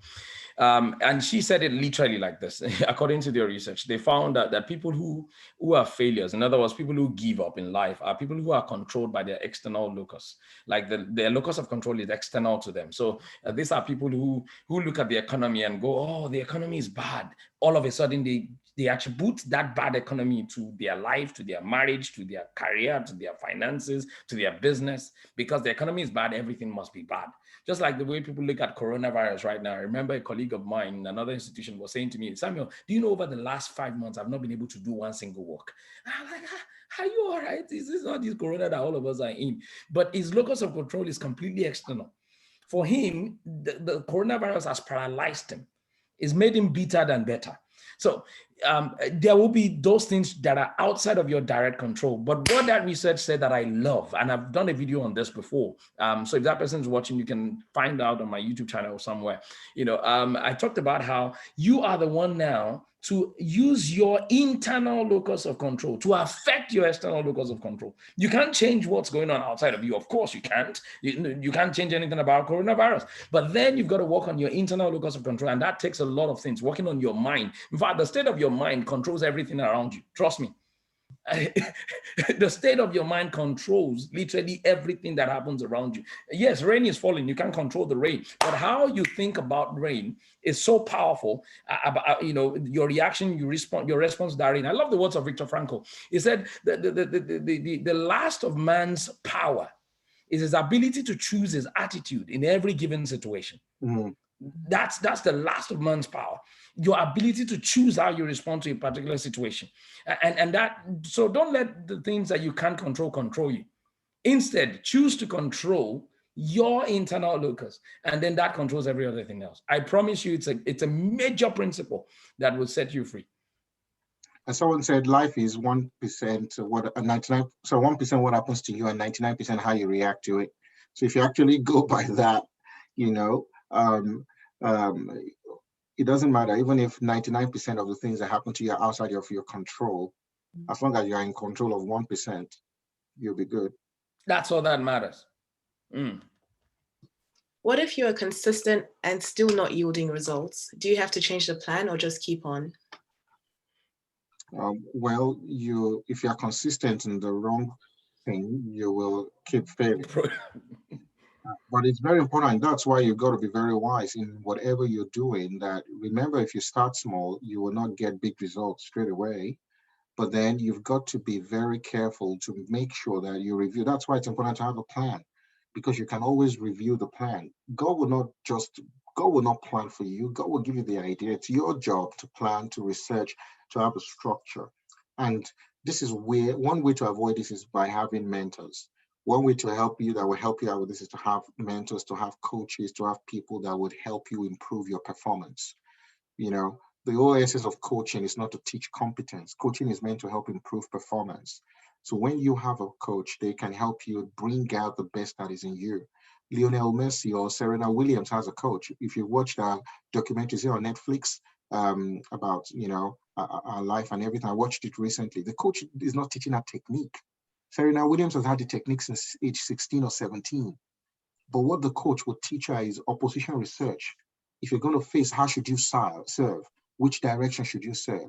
How the coach's job is to help you build a strategy that will help you improve your performance, all right, in order to get a result, to make you more efficient, all right? And so you may need that. Sometimes it's really hard to know exactly how to differentiate that, but by, you got to rely on God. Of course, that's important, but also have mentors or coaches that can help you. That way you can, you can be sensitive enough to know exactly whether you need to change your plan or whether or not you need to just keep doing what you're doing. Remember, sometimes we can overemphasize the place of God. Isaac was in a land that strategically did not make sense. In Genesis 26, God told him to stay in the land. There was famine in the land, and God said, stay there and start your business there. Can you imagine that there's recession, coronavirus, everything, and God is saying, start a business? And you're like, whoa. Some of you in Lagos, for example, God may be saying start a business, and you're like, well, how can I start a business when there's NSAS and this burning and destruction? And God is saying start. And God told Isaac, start in the midst of famine. Do you know that same year he got 100-fold?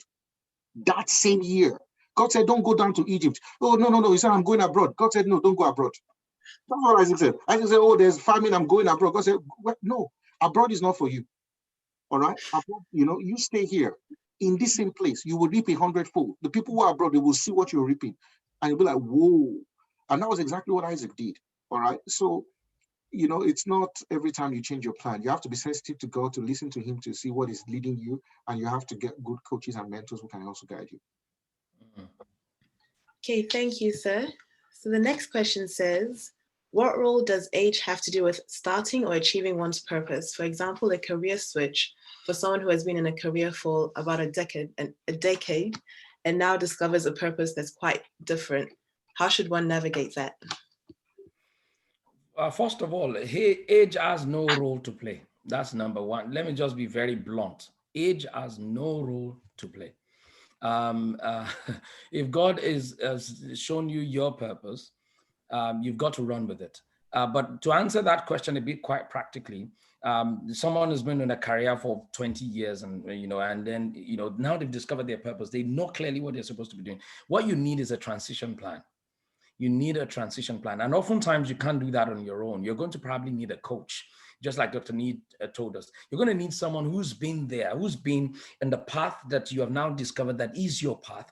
And the person will walk you, hold you. And to the glory of God, this is what I do in my coaching practice. Help people hold their hands, from what they've known to be, life and career and all of that, to journey into their purpose.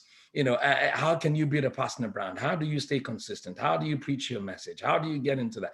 Literally, you're going to almost have to need a coach, because of course, this is a new terrain for you, and transitioning would often require some strategy, some things you probably don't know yet. So you don't want to do it on your own. You want to get a mentor. You want to get a coach. But the key is to transition. You can't quit your job immediately, of course, because you have bills to pay, your family to feed. But you need a strategy to go from here to there. Okay, where there, of course, is your purpose. I hope that helps. And I'm mindful of our time. That's why I'm trying to make sure that we answer that quickly.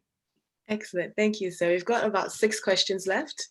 So the next one says, how do I see opportunities and or original ideas? What happens if the idea or opportunity is not something I'm passionate about? Well. I think we did, myself and Dr. Sam, we did something about ideas some time ago. By the way, shout out to Mr. Gbalaja. Mr. Gbalaja is my brother-in-law. God bless you. Let me tell you, when I wanted to leave Nigeria a few weeks before, and my mom said we should get married, and everything. I took my wife now, she's somewhere in the house, to the registry in Lagos. Mr. Balaja was with us. This man is a bloody good man.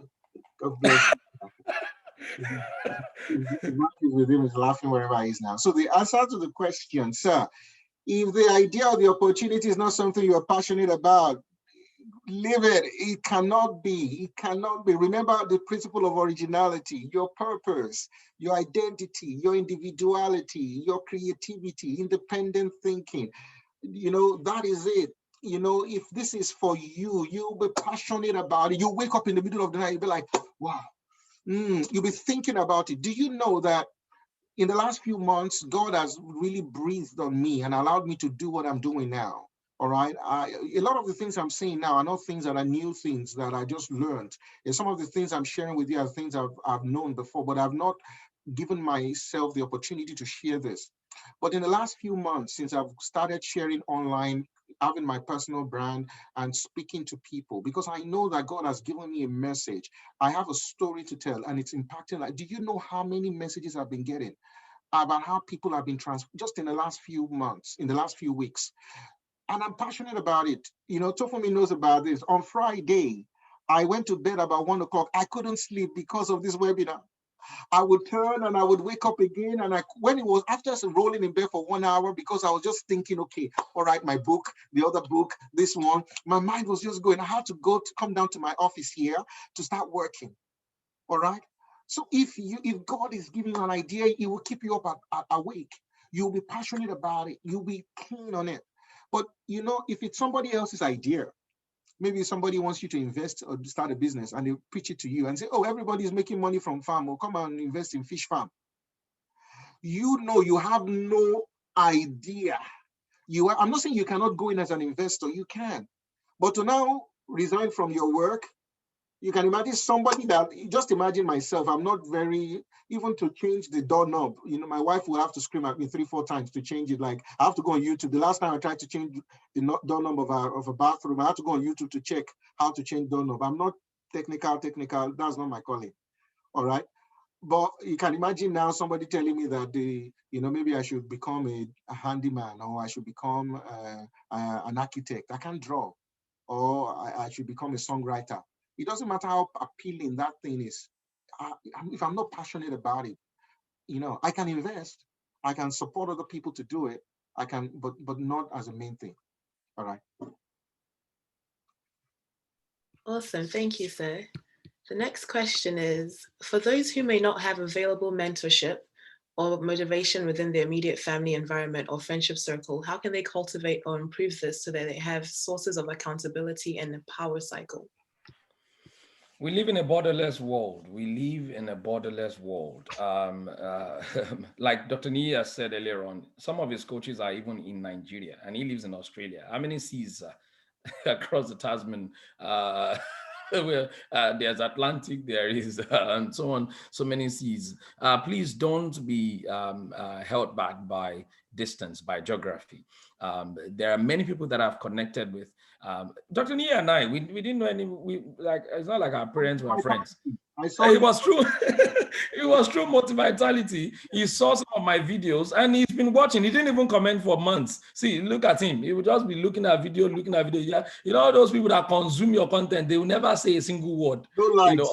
Until the day that the Holy Spirit will now convict them and say, if you don't talk now, I'm kidding. But you get the point I'm trying to make. Reach out to people. Reach out to one of the. Let me quickly share this, and then I will finish. Many people who have become my mentees today.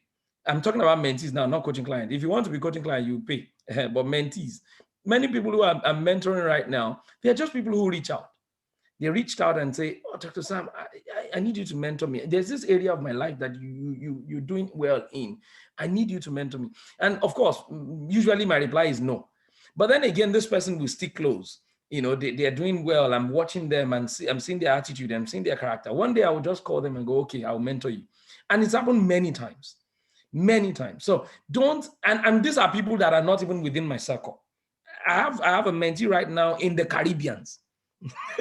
Okay, that I don't do anything in the Caribbean. So the point I'm trying to make is reach out. Don't let geography stop you. No boundaries unless the ones you put there yourself. Excellent. Thank you, sir. So the next question says, you cited a case of Abraham taking direct steps to obey God, even without consulting his wife. Is it okay not to carry one spouse along? This one is Dr. Nee, you're answering. No, this is for. I am not here. I'm not here. I will refer you to Dr. Samuel Kudayo's wife, who is a relationship coach. I am offline. You know what? I would not speak into. I was using that example in a different dimension. Okay, I don't support it. All right, I don't support it. So if you are having an idea and all a project, your first set of fans should be your wife or your husband, your spouse, your family. They should be part of it. Let's just leave it there. That's what I would recommend. But for more details, you should go to what's the Facebook group? Relationship with Dudu. Relationship and health matters with Dudu. But let me add something that I think would help that question. There are some times that some people are married to spouses who are extraordinarily pessimistic and negative. Maybe they are not bad people. They are just maybe because of their upbringing, the state of their heart that they are still probably working on, hopefully, or because of, they are controlled by external factors. And I remember one of my coaching clients asking me the same question one time. So the person has a spouse. Every single time she wants to do something about her purpose, the spouse would not support. And because of that, they will cause a lot of rift at home. And I give this advice, and I'm happy to share that advice with this person. I said, your home cannot be destroyed and still think you can fulfill purpose successfully. Stay a while and prayerfully pray that God will work on the heart of your husband. Mm-hmm. And guess what? We did that. And within about 2 months, it was the husband that called her again and said, okay, you know that thing that I said you shouldn't do. Okay, you can do this, but don't do this yet. And then she started to do this, but not this yet. 1 month later, husband said, okay, do this, and add this. And then gradually, she's getting released. Not fully yet, but we are getting there. The point I'm trying to make is there will be those times. And then in terms of sharing and consulting, we also have to be careful. If the wife is negative or the husband is negative, then maybe there are some things you would not necessarily share. Especially if it's maybe a plan for the future or something like that, you may just hold off for a while, and share with a coach, share with a mentor, get their perspective, and then ask them, how do you think I should go about this with the way my husband is a bit negative or my wife is negative? And they'll give you some godly wisdom, because not sometimes if you have a godly wife, that person is positive, the person would encourage you. Oh my goodness, please share everything. That's one of the things that has helped me a lot in my life. I have a wife that the moment I say I want to do this idea, she said, go for it. We are doing it. She will say, we are doing it. And before you know it, something that I thought was 100 before is now 500. So, but not everyone is blessed like that. Yeah. Excellent. Thank you. We've got 3 more questions.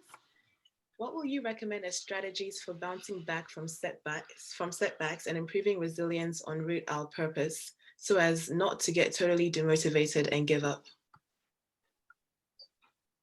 Dr. Nee? No. Purpose teacher, not on purpose. Dr. Sam? It's the word bounce itself says a lot about where you started from.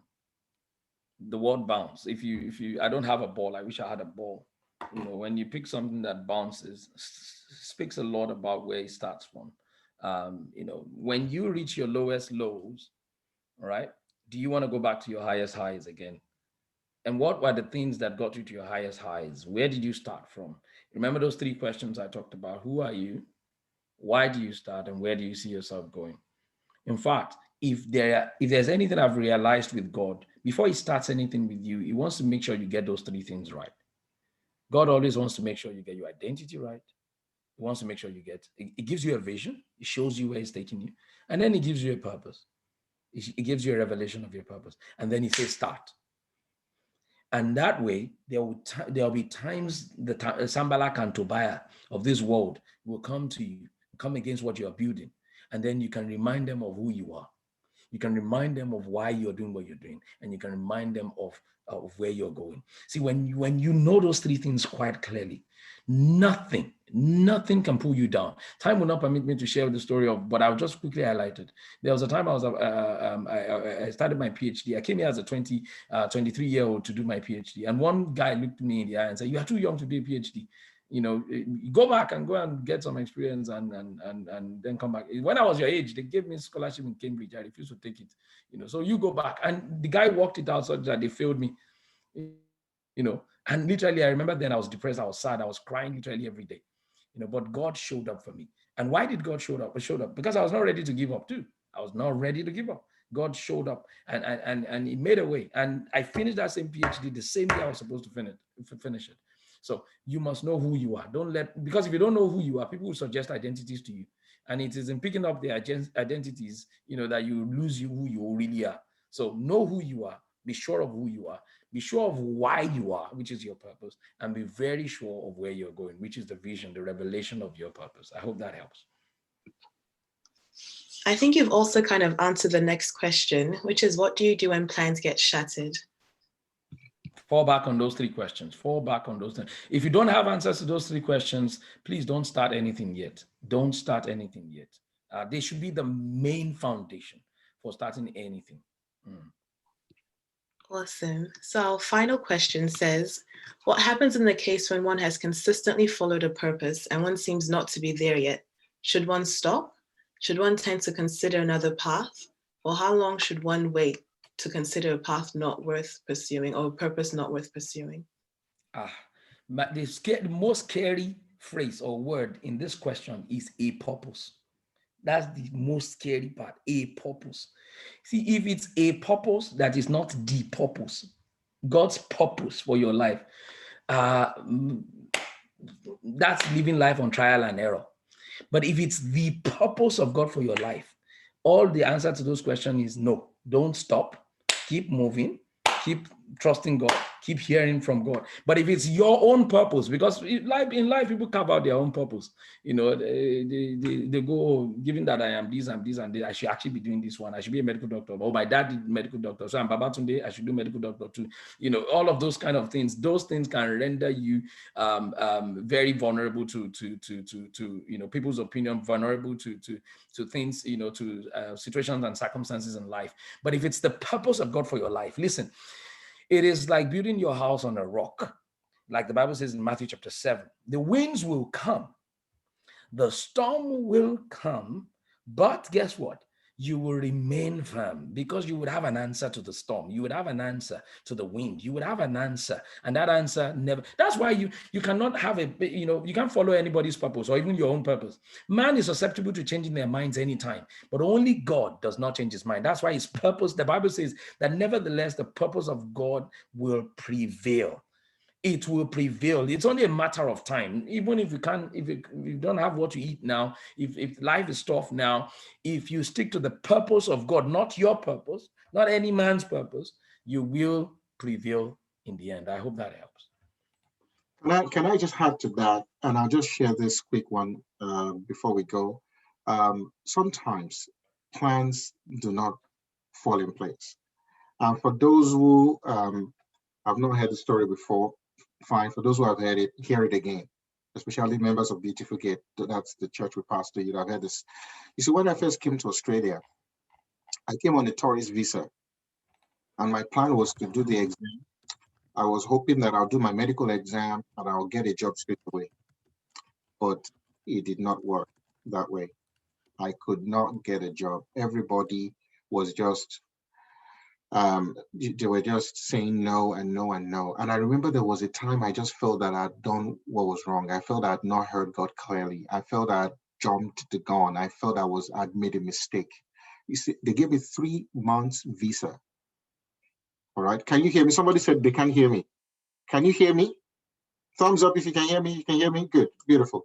So 3 months visa was what I came to Australia with. And I remember that it was when it was 1 week to the end of my visa, the expiration of my visa, I decided, I was scared. I knew I had to go back. I knew that there was nothing. So God just laid it in my heart to go to the mayor, of the town where I was. It was a town of 600 people. And I think I wrote this story on LinkedIn some time ago as well. And I decided to do that. You see, when you're in the lowest of your lows, where there are no options, look up. There would always be a way. I was sharing in a church I was invited to preach on Sunday about Agar, that Agar thought she had no options. Agar was taken by Abraham when she was about 13. She was a small girl when she came into Abraham's life. It wasn't Agar's fault that they couldn't have a child. Abraham went to Egypt and took on Egyptian slaves and came back to Canaan with Agar. Sarah forced her to be with her husband, got her impregnated, and then later Sarah herself chased her out because Ishmael was competing with Isaac. Agar had no family. Her family were in Egypt. She was a house girl who got impregnated by her mistress's husband with a baby, with no job, no husband. I don't know whether your situation is worse than that of Agar here today. It wasn't her fault. She was used, she was abused, she was sent out into the desert. She had a baby to feed, no food, no water, and the baby was crying. She laid the baby down, hoping that the baby would die. The baby was dying of thirst. She cried and she stayed where she was, and she was weeping and crying as a mother. Because the father of this baby, Abraham, was the father. The father chased her out. But the angel of the Lord turned up. God showed up for Agar. And I hope if you're there, God will show up for you. God showed up for her. No matter how tough it is, God will show up for you. God showed up for her. And God said, look next to you. There's a well. There's a provision. You may not see that provision now, but God is maybe through this opening your eyes to see the provision He has made for you. That no matter how low things are, I was in that situation. I had given up. I thought I was going back home. I thought I wasn't going to make it, but thank God I stood up from my depression. I stood up from my bed. I walked up to the mayor's door. I knocked on his door, and I said, "Can I see the mayor?" And the lady did not turn me back. The mayor was there at the time. He wasn't on lunch break. He didn't stay at home. He came to work that same day. I don't know. You see, people say coincidences. No, it's God working. And I responded. I didn't stay there crying, oh God, I don't have a job. I'm going back to Nigeria. I stood up in response to the prompting of the Spirit. And I knocked on his door. And the secretary said, well, let me check. And he said, come in. He wasn't in a meeting. He was right in his lunch break. I called him. And he said, tell me your story. Before I finished my story, this fully grown man was weeping. And I'm telling you, God used him for me. So I'm trusting God. I'm a Christian. I'm a man of God. I'm praying for you that God will bring you to the people that will connect. God will connect you with people that will be your destiny helpers. But you have to stand up. You have to stop crying about Nigeria, stop crying about Africa, stop crying about Australia, stop crying about New Zealand, stop complaining. Stand up and do something. Knock on doors. Knock on doors. Put yourself out there.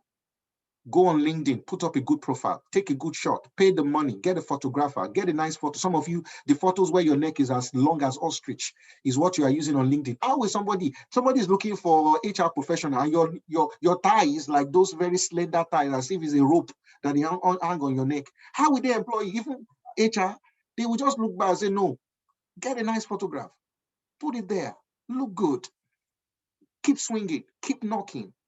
Your time will come. And God will show up for you and you'll be connected.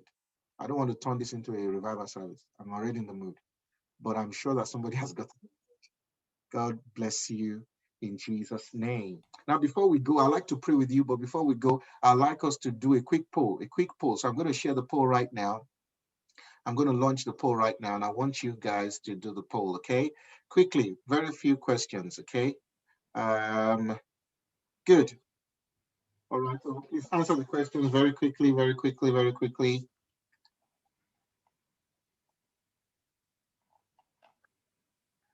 How do you rate this webinar? Choose an option. Yes, please, please, please. Yes, quickly. I'd like to hear from you.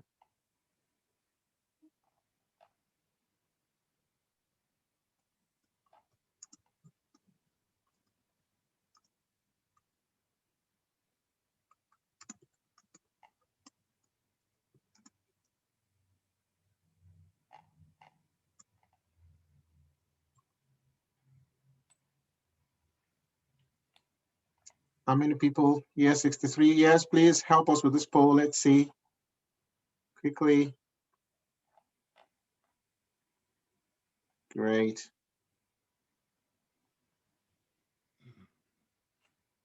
73%. A few more people. Once we get it to 80%, we'll stop the poll. Thank you, thank you, thank you. All right, I think we'll stop it there. 76%. All right. Thank you so much for that, okay? We will keep that, we'll review that for our own deliberations. So thank you so much. Yeah, Tofumi, do you have any thing to tell us? Oh, yes.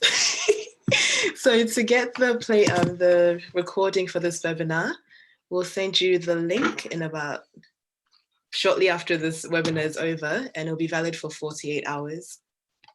And if you missed any of your questions in the comment section, sorry about that. You can send us an email and we'll get back to you. Great, great, great. And the book as well, we'll be sending off the book, The Diary of the Brainiac. If not tonight, by tomorrow, you will all get the copy of the book. Please send your comments back to me. It would mean a lot to me. So thank you so much. Oh, someone said they've been watching on Facebook. That's great, that's great, that's great. Thank you. That's wonderful. Before we go, let's put in a word. Use one word to describe how today has been. One word. Let me see. One word, just one word. You're only allowed to use one word. One word. Oh, Kemi. Oh, is that Kemi Lee? I'm not sure. I am not sure. Okay. Epic, inspirational. Wow, encouraging, fantastic, reviving. Lord, wow, I can't keep up with this. Damilare says inspirational, rejuvenating. Praise God. Glory awesome, to Jesus. blessed, inspiring. Yes, we're blessed. Glory to Jesus. Hallelujah for that. Yes. Okay. So that's refreshing to know that it's been a blessing to you guys and that you guys have found value.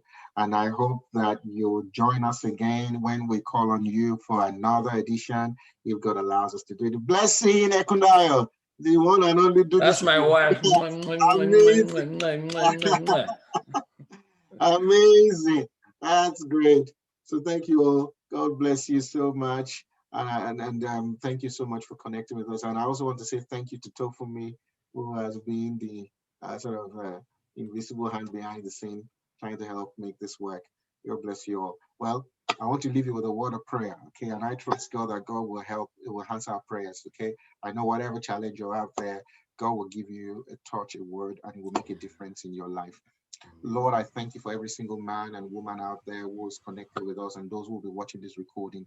I pray in the name of Jesus that, Lord, you will open up a way for them. Those who are in tight corners, those who need inspiration, those who need they need guidance and clarity about their purpose, about their plans, about their processes. Oh Lord, I'm asking that God, you would open up their eyes to see the provision you've made available to them. I pray that your blessings will be on them, your grace will flow through them. And I pray that every single person here, as they start, Lord God, you will encourage them. Those that are about to give up will receive encouragement. Those that are about to turn back, oh God, will not turn back anymore.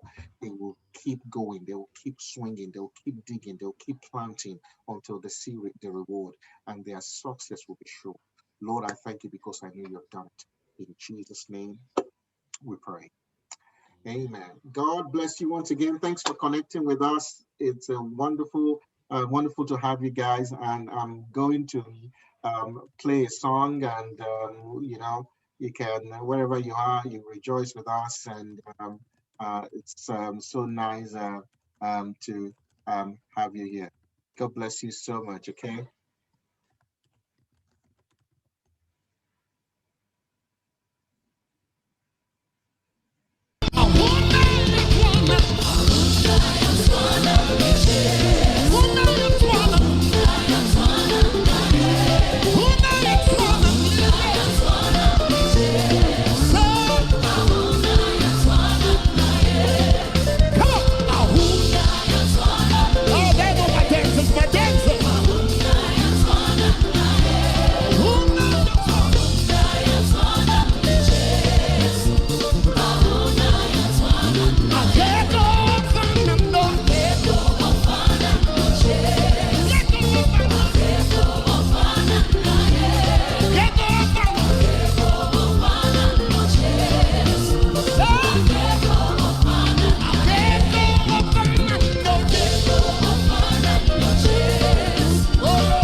All right, all right. Thank you, thank you, thank you, thank you, thank you, thank you. That song is, let me pronounce it properly, Akifana No Jason by Donny McCaughlin. I think it's a South African song. It's a South African song.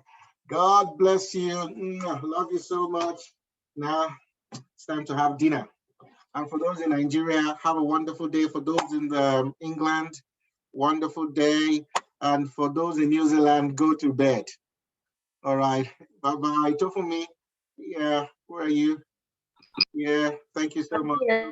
Bye-bye. Good night, sir. Good Bye, night. everybody. Bye-bye.